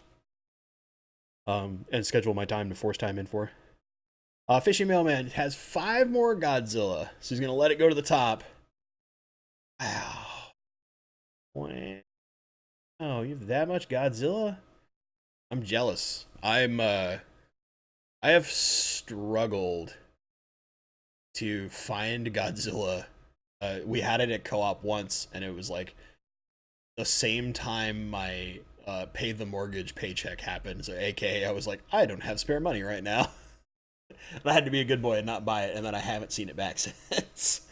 But I think Alyssa Bentley might have picked some up at the AGA. I picked up one piece of boost at the AGA that is pretty rare, and it cost me a possibly too much money. but I've only ever seen it online. I've never seen it in person. And I talked to 3 of my like hardcore boost friends that are here, and none of them have it. So now I do. Um, so I've kicked through questions. I've actually caught up with chat. It's a small miracle. So if you guys have other questions, like, let's fire. I got time, or I can just babble randomly about some AGA stuff. Your choice. I can tell you that Ron from Friday Fish Facts did a tour of my place. He's kind of got them in 2 parts. Those are both up if you didn't see that on the community tab. I think they're pretty fun. I think it's fun to like watch other people and their perspective on fish rooms. So like I've seen Gary Lang's fish room done by like 3 different people, and everyone feels completely different because of the way that each person thinks about the stuff that's in the room, or like little bits of information they're interested in. And so like even though it's the same person in their same fish room, each one of them feels like a completely different tour. So it's kind of fun. Like you guys have seen my tours, and I'm gonna shoot another one here soon, just with upgraded gear, so you get some like much better visuals. But I think it's interesting to see from another person, like the way that they view a person's fish room versus the way that, say, like I view my fish room. Kind of fun. Plus, he got to show off a brand new fish that I picked up that's like just got in the hobby, and they're going to be absolutely stunning, lights out when they're bred a little more widely. And my goal is to breed them. I think I've actually got a spawning mop going into my group tomorrow. I think is that because I got to clean it today. I got to get a very, very nice clean one, or I'll just make a brand new one for that fish. And we don't have the image on that, but I'll tell you what, I will give you guys a sneak peek in just a sec.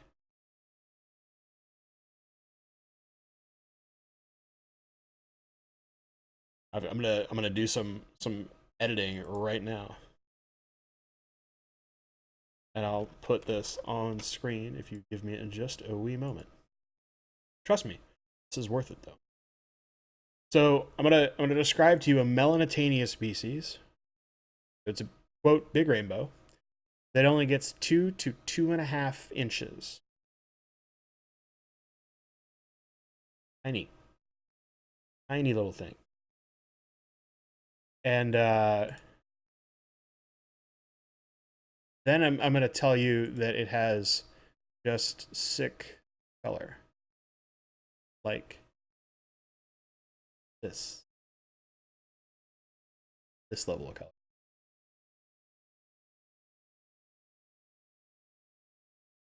Oop.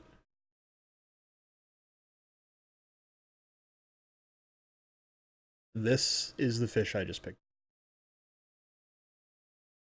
Ron shows it, but they're still stressed out because Ron was there the day I got them.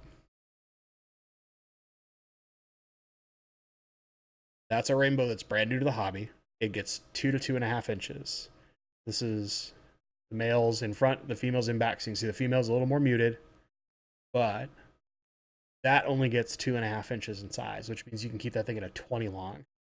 You could keep a group of them like you would the Prey Cox rainbows, the dwarf neon rainbow. Cool, right?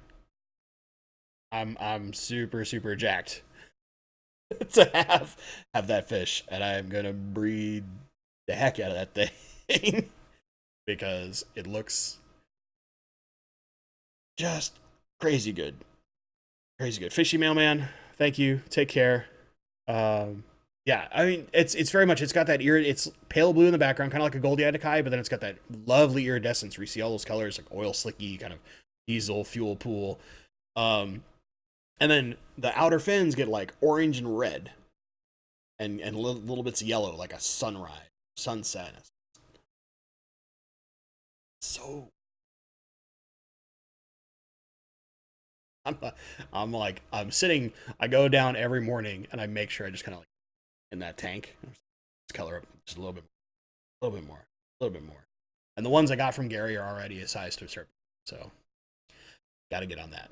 That might, I swear, if Bob Steenfots rainbows don't like figure out how to use a spawning map soon, I'm just gonna breed that fish instead because that fish is so good looking. And with rainbows, it's like I gotta wait 9 months, so I better start now so that I'll have them by next year.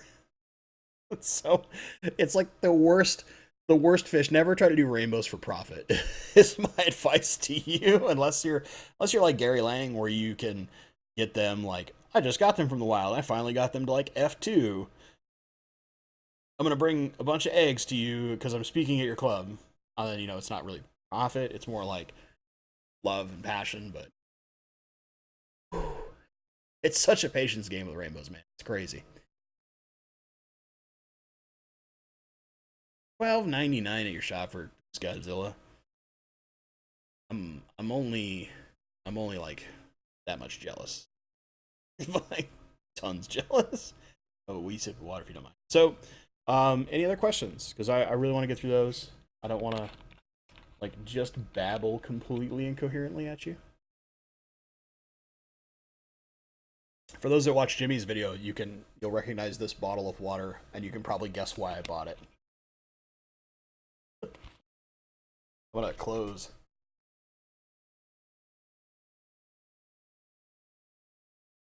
So we'll do. God, I'm at a club auction. We've talked snails, we've talked planaria, we've talked plants, we've talked jar aquariums, which are crazy thing I don't know that I could ever do. Yeah. All right, candy nose. It's for baby brine shrimp. I have to change the way that I hatch baby brine because I pulled out my racking system that used to hold my baby brine shrimp hatcheries. And I need a higher volume of baby brine, and this bottle is like basically perfect. I'm just gonna copy what Dean does. It's I'm just gonna copy everything Dean does because the guy does well. But then I'm gonna do it with rainbow fish, which is not as efficient as say like blue rams or angelfish as far as how fast they grow. Like the worst choice, but the best system. And also, like, just a heads up, Dean and I are still trying to figure out when to do the fry system. Just as the whole full build process. We talked a little at AGA very briefly, but that is still kind of on our plate. It's just about squaring away time because that will take basically an entire day of Dean's time to like shoot and crew and so I have to like get a day of Dean's time, and that's tough, pretty tough because if you watch his like Instagram, for instance, like his wife works for the works for the Vancouver Symphony Orchestra, so Vancouver, Canada. So he's up there fairly constantly, like visiting his wife or attending some of the events they do, and so you got to then find um, the right window of time when he's available. Um, so there's two different types of valves he's using. I'm assuming you're talking about the spin down Titan valves, and those normally come from Gemco, but they've been sold out.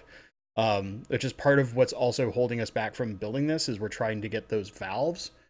Um, I actually have to contact the Gemco people and find out when they're going to get them again, or if there's a different source for those, so that we can put that together and have those parts ready. If you're talking the ones that just have like little like bar as opposed to the twist down, so there's like the screw down one. That's better. There's just the lever actioned kind of valve. You can find those metal lever action valves pretty easily, like even on I think Amazon. Um, and I know that you can find them in like little arrays, definitely on Amazon. So let me actually pull that up for you, just to see if this is ones I'm thinking.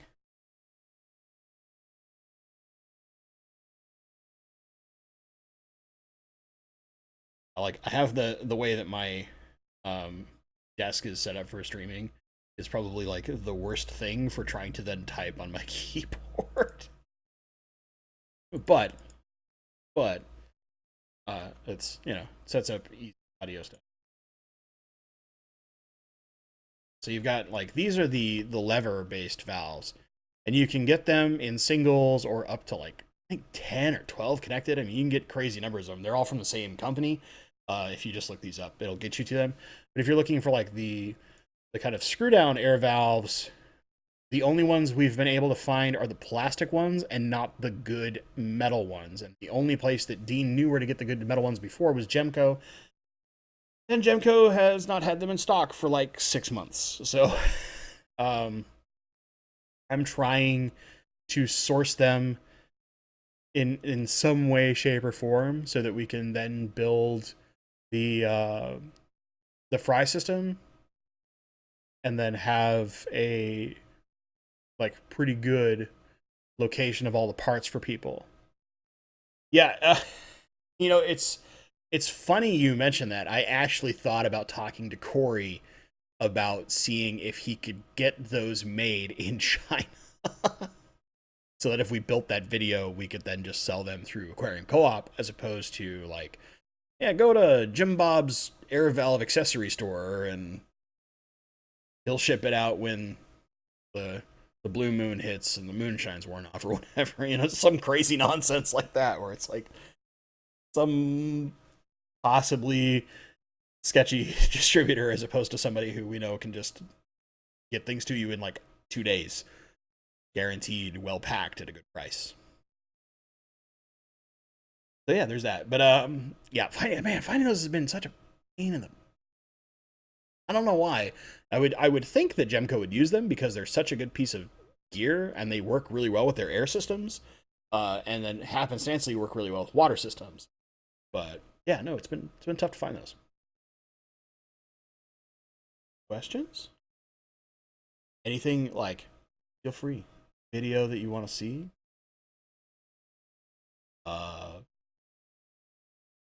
Video you think I did terrible? I'm kind of open to feedback right now. I won't lie. This is the part where we run out of gas. I try to figure stuff, be vaguely entertaining, or just be a complete loony. No dumb questions. Oh, there's plenty of dumb questions. I make them up all the time.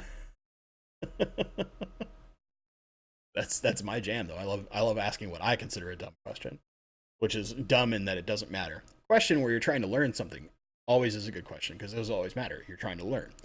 When you're asking dumb questions, that's just entertainment. You'll see that soon. Like next week, I have that video that I call the 100-gallon question, and I think you'll like that because it's a lot of the YouTubers who were present, although not Lucas Bretz and not Mike from Aquapros. Mike came up on his birthday for a few hours and then left because he had to go do stuff with his friends for his birthday, as opposed to like come up the day after or something. I don't know what he was doing, but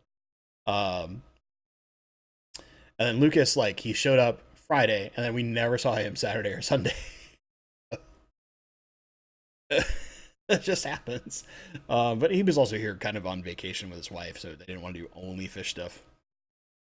$6 box filter from Amazon working for me. So far, they're okay.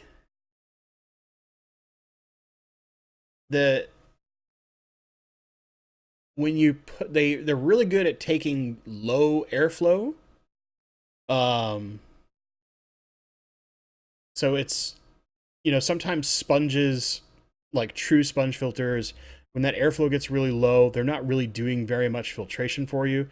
Where the box filter, because of the way the airflow is designed in it, it's forcing water movement through, and it has this little like fake jet lifter tube on the end of it. And so what I did is we just spun that part of the tube right into the same corner that it's filtering out of to kind of diffract the water movement up top. And it makes it so that the baby rainbows aren't getting too much water movement and they can survive. But that being said, this particular rainbow the ungulums that I've been getting eggs from reliably because the bozeman eye just like looks at the mop and goes, I don't know, it's big and scary. I don't want to go over there. Uh, um, their fry are fairly fragile for the first like 2 weeks, like even more so than normal rainbows. Um, so, I'm having higher attrition rates on hatched fry than I probably would if I was doing like a bozeman eye or some of the other kind of tougher fish, if you will. That being said, like once they get past that stage, they're fine. So, and they throw a lot of eggs, so it makes it a little easier to compensate for the losses. But it's good. It's good. I think that box is really good for like a 10-gallon tank and not enough for anything else. There might be bigger versions of it. I think there's like a taller version. But I think in like a 10-gallon, it's a nice alternative to a standard sponge.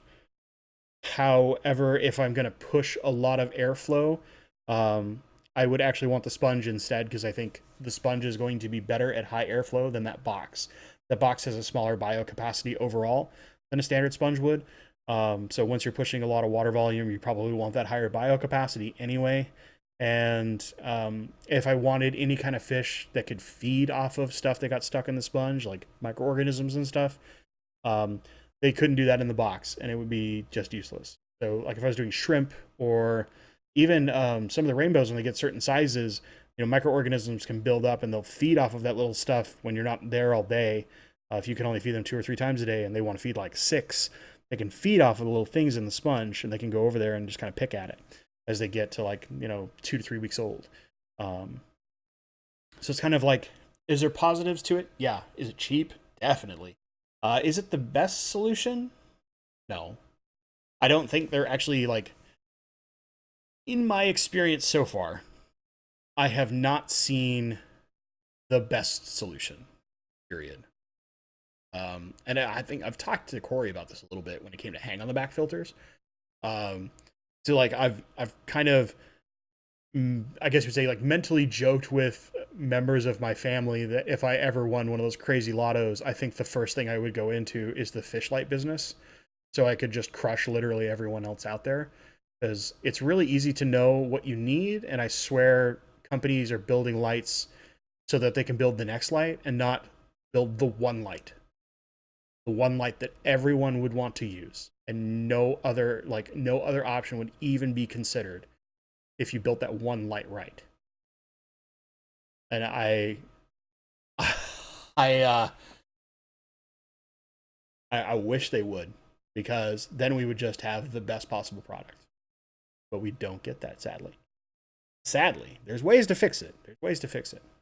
So we did have a couple of questions. One sec. I gotta go up a little. Thinking about getting a. Oh wait, Barbara first has So if you have tiny holes in leaves, mineral deficiency, nitrate. Yes. Typically, tiny holes in your leaves is a nitrate deficiency. There's just not enough nitrate in the water. Sometimes there can be some other deficiencies, but like 99% of the time, it's always nitrate. Deborah Sanders has been thinking about getting a python. How would I add chlorine removal conditioner? Very, very simple. So I will have my water out of the tap come straight in, as long as like I have chlorine only, not chloramine, and I don't have a very high concentration of it. So if you have higher concentrations where you live, or you have chloramine in your water, you may need to get like a big water bin to temporarily store, and then treat your water for a couple hours before pumping it in. But in my case, where we have kind of a light amount of chlorine, and most places that are only using chlorine, this is fine. I just push the water straight into the tank, and I dose my dechlorinator, as I'm filling the tank. So like if I'm filling a 140-gallon tank, right, I'll be doing little doses throughout the whole time it's filling to get the full dose of what I need to do. I use powdered safe. Actually, my loud chair, I'm sorry. What I use. I'm changing so much water that I just use the powder because it's easier. But if you're using like Prime or something like that, that's a liquid, just start your fill, give it a little touch, let it keep going for a bit, and once you've done like half of your water fill, do a pretty good, decent dose, and then you should be fine. Like the chlorine takes time to be dangerous. And if you just dose little bits of your dechlorinator the whole time you're filling water, you won't have to worry about anything. And dechlorinator will sit in your water column for quite a while. So if it's a smaller tank, you can dose it all right as you start to put water in, and then the water will kind of stir up and mix with all the bonding chemicals, and you'll be fine. Um, so yeah, I mean, even Candy here is saying just put it in before you add the new water. I tend to like start my water flow and then immediately put it in. That's just my personal preference. Buffalo Raw and Tony both have a couple of interesting rainbow questions. So I'll start with Tony's, which is the best beginner rainbow. Um, I would honestly say the best beginner rainbow is probably the Australian rainbows. They're easy, they're hardy, they're easy to find. That all being said, I think my favorite beginner rainbow is probably the turquoise rainbow, just because it's a big, bold blue fish. They get good size. They color pretty early, unlike some of the other rainbows. And they can go in cooler water than some of the other rainbows prefer. So if you're keeping a tank that's only like 74 to 76 degrees, perfect. You don't have to go hotter. Most of the rainbows like that kind of 76 to 78 or 78 to 80 range. That all being said, like I think the turquoise can go down into like the high 60s. Don't do that, by the way. Like at least keep them at 72. It's just better for them overall, but they can tolerate cooler temperatures because they're from a cooler temperature region. They're like Katubu is like naturally quite a bit cooler than a lot of the other rainbow lakes and stream systems. And then Buffalo Rose question was, I read about pom-pom rainbows patching a lot of deformity. What's the reality of that? So you're talking about a pseudomcgill, the pom-pom rainbow, because their fins look like little pom-poms they're holding to the side. I personally have not done pseudomcgills for two reasons. One, I like the bigger rainbows because I get more variety of color. Two, they're more of a pain in the butt to breed. The pseudomcgills, and in our water at least, their eggs fungus even easier than the big rainbows, and the big rainbows have problems with fungusing eggs as is. So I've kind of stuck away from them. I've helped Randy Reed try to breed them for quite a while, and then he finally had enough struggling with fungus on eggs. No matter like what we tried a ton of stuff other than just meth blue, which is really what you kind of have to do. But I think if you're really interested in them, I don't know that deformities is a thing. I would say if you're seeing lots of deformities, there's probably two reasons. Either one, the genetics of the bloodline have gotten bad, or two, something is wrong in the water. Like they're a fish that comes from harder water, and they come from reasonable like moving stream systems. All the pseudomcgills. It might be that people are trying to keep them in too soft of water. They're not getting enough calcium, so they're getting bent spines or bad development as they're developing in the egg. Could be a host of different reasons. But that being said, do I have any like personal experience with them? None whatsoever. So there you go. That's my take on pseudomcgills. I personally like the bigger rainbows. I just don't keep pseudomcgills. I think they're cool looking and all, but I think the only one I'd want to keep is actually a brackish water one, and that then I can't keep plants with it really. So Terry Crawford was asking, using a gravel vac to pick up fish eggs out of gravel. Interesting idea. My concern would be you're pulling so much water that it's going to be hard to know how many eggs you have compared to the volume of water. If you have a substrate spawner, you can probably force them to spawn in specific substrate by keeping a flat bottom tank and then creating a tray that has substrate in only like sand or whatever in only that little tray. Like you guys have seen those plastic trays that I use for some experiments in some of my tanks. Like literally a plastic tray that's this big and shallow. You can get hundreds of them for like $10, and then just only put the substrate there, and the rest of your tank is bare bottom. It forces the fish into that area. It's kind of like what people do with CPDs and some of the other super small fish that need like mosses or something to spawn in, they'll keep no plants on the bottom, and they'll put like a cup of like deli cup with moss in it, and they'll go and breed in that one little spot, and then they can pick it up and move it and take the eggs to raise somewhere else. So that would kind of be my thought on it. Now, granted, if you're trying to breed in a full tank that's already fully substrated, you could try it. I just don't know how successful you'd be. It might be tough. Deborah's asked, so rehoming 7 Buenos Aires Tetras to your 8-year-old nephew and his mother, taking care of until he learns. Oh, mom's taking care of them until he learns. Good. Are there any plants they won't destroy? Oh, Buenos Aires Tetras. So for those that don't know, Buenos Aires Tetras, cool fish, but notorious for just tearing parts of plant. I would look at Anubias.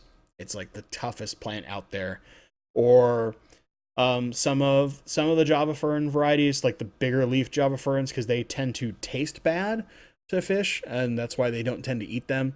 But that being said, a dedicated Buenos Aires Tetra who's out to destroy everything in the world is not stopping for anything. So, plastic plants, you could go with the Plasticus artificialis. It's a fantastic plant species. Comes in all sorts of colors, many leaf variants. They're incredible for things that will destroy plants left and right. But I would say like Java fern and Anubias are probably your best bets. They're the hardiest plants.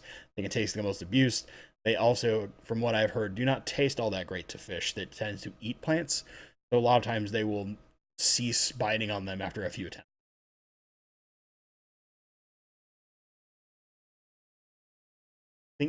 Think. So Alyssa's asking questions about feeding cories. I don't like feed mine anything crazy because I'm not trying to breed them. I have a mess of cories. Ed's mentioning that turquoise are not the nicest community, like they can be kind of bullies or bosses. I've not had that experience, but I know there are some people who do. For me, most of the time, the problem with rainbows with other fish is that rainbows are such boisterous eaters and they're so fast they can kind of quote bully unquote other fish away from food because they're so eager to gobble up food and they're such a fast and big fish, and the way that they strike the water to get food can make a lot of other fish shy away. So that being said, that might be where you're seeing issues. I've personally not had turquoise be bad, especially if I started them small and as they got bigger, they've been around the same fish. They tend to be pretty peaceful. But I also keep lots of rainbows at a time, and when they're in bigger kind of mixed schools, they spend more time playing sparring games and stuff for themselves than worrying about the other stuff in the tank. So I kind of address that a little bit, just because I did suggest the turquoise as a starter rainbow. I think personally I would go with the Australian first, as because they're like the easiest and cheapest of all the rainbows, or like the Precox, the Melanotaenia Precox are a really good starter. They just don't live quite as long as like an Australian rainbow will. Some stuff like that. If you're treating them right, an Australian rainbow is going to live 7 or 8 years, at least 5, but more likely 7 or 8. Where like a Precox, they kind of only have about a 3 to 4 year shelf life. They just don't live quite as long, but they are really, really pretty. There's that. We're talking breakfast. Guys, it's like noon where we live. What are you people doing?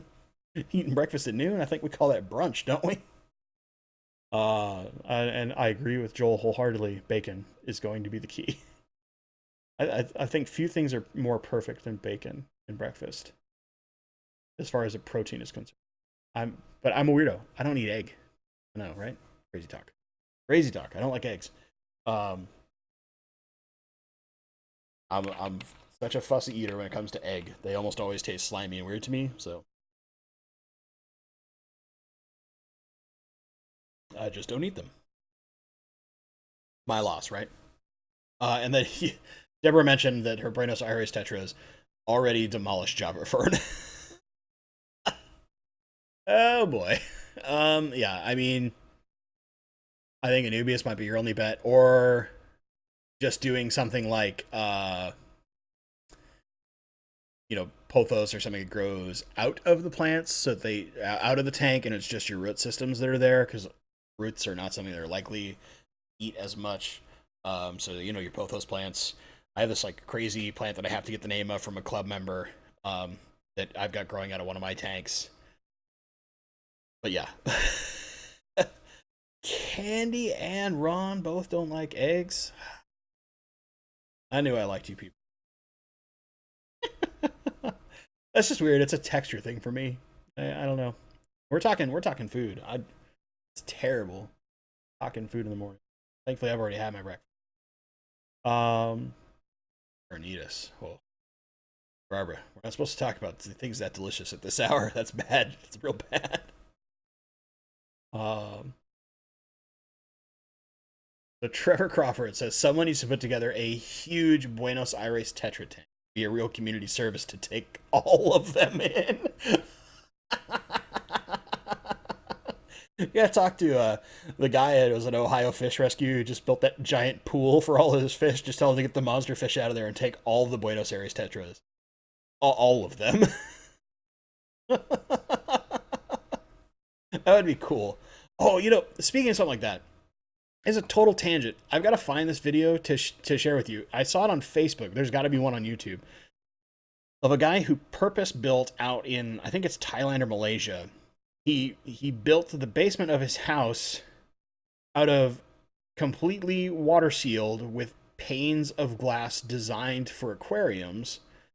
And then, but they're huge. They're these big bay windows. I mean, they're massive, like 6 foot long, 4 foot tall panes. And he turned the area around all this glass into a giant outdoor pond. And then it's got all this immersed plant underneath, and he's got this deck over the top that he can look down into his pond and see all of his plant that's growing around in his garden. And then if you go downstairs, the whole like L-shaped portion of the wall is viewing panels to this outdoor pond that goes around like a third of his house, so he can watch his fish swim. And he released like 2,000 Congo tetras into this thing. You just see him like bag after bag after bag of these big, beautiful Congo tetras getting thrown in there. This is like, that is the coolest, craziest thing I think I've ever seen. Because like something goes wrong, that's a lot of water flooding into the bottom of your house. But obviously, if you have the kind of money to put that together, you probably don't care. You're probably just like, I'll redo it. I don't care. But yeah, it's just, I have to find it on YouTube, and I'll share it on my community tab when I do, because it was just such a cool thing to look at. And it's then one of those things where it's like, were I an eccentric rich person, I'd probably want to do something like that, or build like a secret base where you have to like, walk out to a small island in the middle of a koi pond that takes you underneath the koi pond, and you just watch the koi swim around you the whole time as like your battle station or something. Ron, what's up, buddy? Happy Saturday, my friend. Thank you very much. Definitely check out Friday Fish Facts. He had Jimmy on. It was a fantastic interview. I had it on in the car, which normally I don't stream anything typically when I'm in my car. There's few exceptions.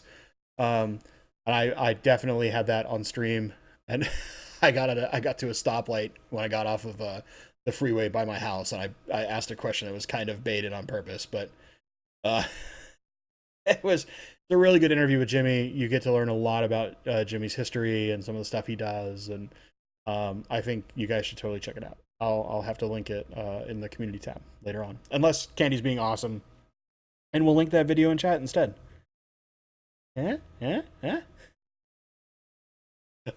Vladimir from Russia. Well, hello. I sadly do not know any Russian other than like da and yet. Like, even though I've worked with a bunch of guys in the tech field who are from Russia or like Belarus or something like that, yeah, I've picked up nothing other than like some of the foods.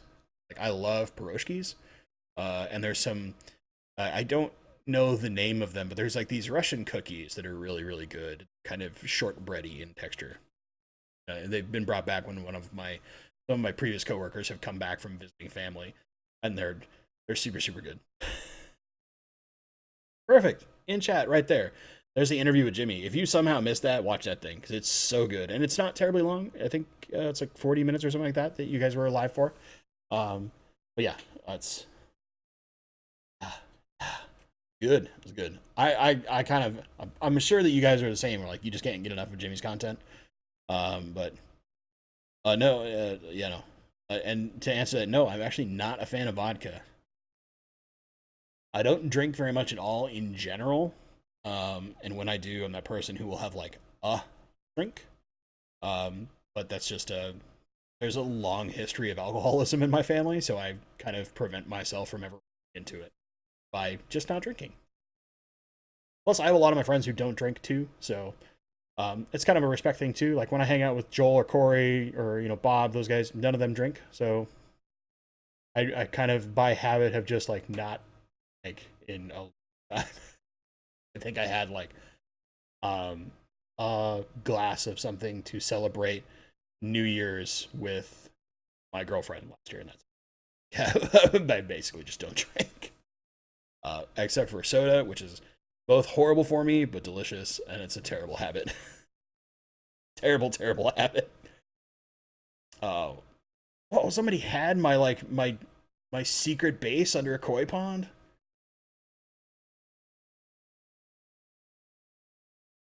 Now I'm jealous. That's I think it would be super cool to have like an underground battle station where like you stream from, or some kind of studio where you just have fish swimming around you, and instead of in like tanks where it's like the whole wall is the tank, like there's a God, who's the guy? I'd need Joel to correct me because he knows who I'm talking about. There's this crazy dude who has like this 20,000-gallon tank that he built his house around. But he's like a crazy smart engineer, super wealthy guy who's like made his own fabrication company building custom like machines for people and stuff like that. And he was just like, yeah, I didn't like any of the reverse osmosis systems on out there, so I just built my own. And I didn't like any of the lathes that are out there because they didn't have an interchangeable tool switching system fast enough, so I built my own. It was like, what the heck, man? How the heck? Yeah, Bill won. Hey, thank you, Joel. Yeah, dude's a little out there. He's there's something going on. He's not he's a little out there, but the tank is super cool, and it's like an entire wall of this room that his whole house is designed to wrap around, and I think that would be like the coolest way to have. I mean, it'd be horrible for cameras because cameras would lose their mind trying to track everything and focus, but aside from the technical perspective, let's throw that part out the window. Let's magical Christmas land this thing. How fun would that be to have like a literal wall that is a fish tank in your background? Or like, what if Mabu Studios had like on a 20,000-gallon pond in the back that was with puffers, right? Let's go complete crazy magical Christmas land where you can afford to spend like $500,000 on this kind of nonsense or some crazy stuff like that. Would be super cool. But, sadly, I don't think that's going to happen anytime soon. Unless like Joel or I win the lotto and go real crazy.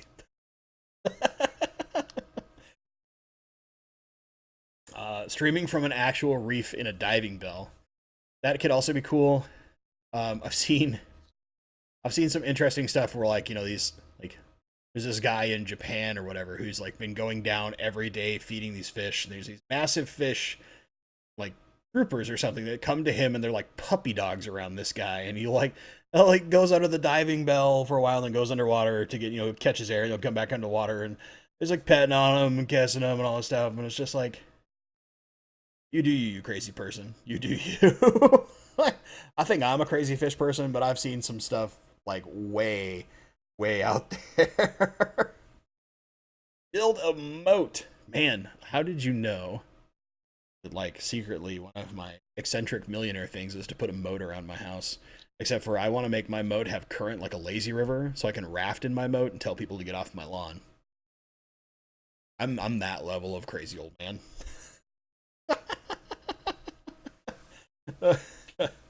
uh, crazy. Did anyone talk about mosses today? Any suggestions on how to propagate moss submersed until I'm ready to put it in my aquarium? So I think you mean immersed, because submerged is underwater completely. Immersed is partially out of water. Basically, with moss, you just let it grow. You kind of just like let it grow out on a mat, um, and then just cut it into pieces whenever you want to put it underwater. What I would do if you're doing like an immersed setup is for moss specifically, I would try to keep the humidity in that setup higher than you normally would. Um, and the reason why I say that is the moss will stay healthier. It'll grow faster when it's super moist in there. When you've got that high humidity level where it's almost like it's underwater, but it gets atmospheric CO2. So it can do a lot more photosynthesis, build a lot more carbon, replicate a lot faster. Um, actually, like, I haven't actually mentioned this to anyone, but my, like, super crazy, I've been holding this to fiddle with, by the way, this cat for my water for too long. That down, so stop looking like a crazy person. But my, like, super hardcore rare plant collector friend who's kind of dialing his setup back a bit because he's got some, kid and things like that he's got to take care of. Uh, he dropped by earlier this week. Yeah, I know, it's the word most people hate, Joel. I know. Like a cake. And dropped off a ton of rare plants on me. And like a bunch of them, he's like, there's 3 or 4 mosses in there. He's like, oh yeah, I can't remember the name of this one, but it's really rare. I can't remember the name of this one, but it's only been collected once. I can't remember the name of this one, but it's really neat because it starts red at the bottom, then grows green at the tips. And it's like, how am I supposed to do anything with this thing if I don't know the name of it and you don't know the name of it? Like, I'm also like kind of anti-moss. I don't like moss a lot because once it kicks off, it's impossible to get it completely out of a tank. But maybe that's mostly because I've done like Java moss and Physidans where it just doesn't go away. Like a small strand creates a giant ball of it eventually. But some mosses are really pretty, so I totally get the want for moss. The other thing you can do that actually, this is a big tip if you guys do grow moss. If you can get those like little ledges for moss, and then basically bring them all the way up to the water surface. And if you have like, let's say you have a ledge this big, and you've only got a piece of moss like the size of a quarter, you put that in the center, and the closer it is to the water surface, even if it's like just barely underwater, as long as you keep your water level consistent, the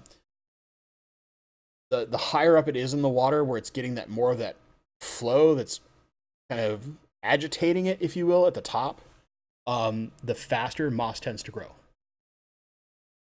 So if you're trying to propagate a rarer moss and you're doing it underwater, rather than having it down low, attached to something, get it on a ledge and bring it up as close to the water surface as you can to where you know you're not going to ever have it completely out of water. You want at least like the bottom of the moss in water so it stays wet and it gets that nutrient source. And it will grow significantly faster for you.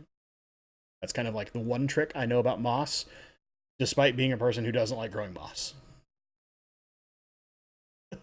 It's just one thing. Like mosses, I both appreciate moss because they look cool, but at the same time, I hate them because they, as Ron has put well, they get everywhere. Everywhere. Any tips on breeding giraffes? As in actual giraffes or as in like giraffe cats? Because I have tips on neither. I can't. I got nothing. Let nature take its course. Might be my. I picked this up again. You see, I'm a fidgeter by nature. Yeah, no help there. So J friends, this is a neat tip. H2O2, so hydrogen peroxide, can be added to the water to help stop eggs from fungusing up. Yes, it can, but it has to be that really super careful balance of the amount of H2O2. It's usually easier to add something like a single drop of methylene blue to like a gallon or two of water, and that will just stop them. And then as your fish hatch out, you just move them to clean water without the methylene. It's usually the best solution. I just don't have any methylene blue currently, so I haven't been methylene bluing my egg locations and then pulling fish from hatching. It's a little harder with rainbows because rainbows are so freaking fragile, but yeah, that's pretty. Barbara's beef with moss is that it often gets filled with algae. The way that you stop that, either A is darker tanks, or B, you put the moss directly in the outflow of your water. What tends to have the algae grow build up on moss is because there's not enough flow on the moss. This is the case especially with Physidens fontanus. Physidens fontanus, and almost all the Physidens really, basically need to sit right in the flow of water. They come from areas that naturally are higher flow rates, and if they have slow flow rates, they won't grow correctly, and then they'll get tons of algae in them. I know because that's what happened to my Physidens when I was trying to grow it out on a tree, and it looked hideous because I didn't have enough flow running over. And then eventually I gave up and ripped it all out. I'm tired of this. I don't want it anymore. Go away. And I just removed my like fake tree thing I was trying to do and just stick to rocks covered in Anubias Nana Petite, and it looks great. All right, guys. So it's about noon. We've gone for 2 hours. So unless something slides through that makes it so I can't possibly leave, like the last second question or whatever, I think we will start wrapping this bad boy up. I'll give you guys a few seconds if you have some last second questions to fire in. I'll do my best to answer them. But otherwise, I hope you all guys have just a fantastic weekend. Still got plenty of time, I hope, to go out and enjoy some stuff. Maybe go see John Wick 3, as I know, I think Joel went and saw that. But yeah, it's one of those things that I hear people like to do is go out and see movies. I don't do that so often, but John Wick, I might. John Wick looks pretty good. So there you go. Candy talking about how her darkest tank has a lot of gorgeous moss and no algae because the tank is so dark. And then Barbara's problem with moss is that her tank is with the mosses and lower flow. Yeah. I swear it's like my one secret to moss is lots of flow around it, prevents less algae, or just a lot of shrimp. The shrimp will keep it clean. That's the other answer. All right, guys. I think we're going to call it a day. Thank you so much for showing up. I really appreciate you all. Again, we'll have more videos coming up next week, just for all of the various stuff that we have going from AGA. And then we'll have like the next Petco horror stories. And then pretty soon, just be watching Joel's channel, for example, where I think we're going to try our best to sneak in and get another stream where I can show up. We're trying to schedule that right now, so we'll get that figured out. And then, as always, thank you so much for watching, and stay awesome.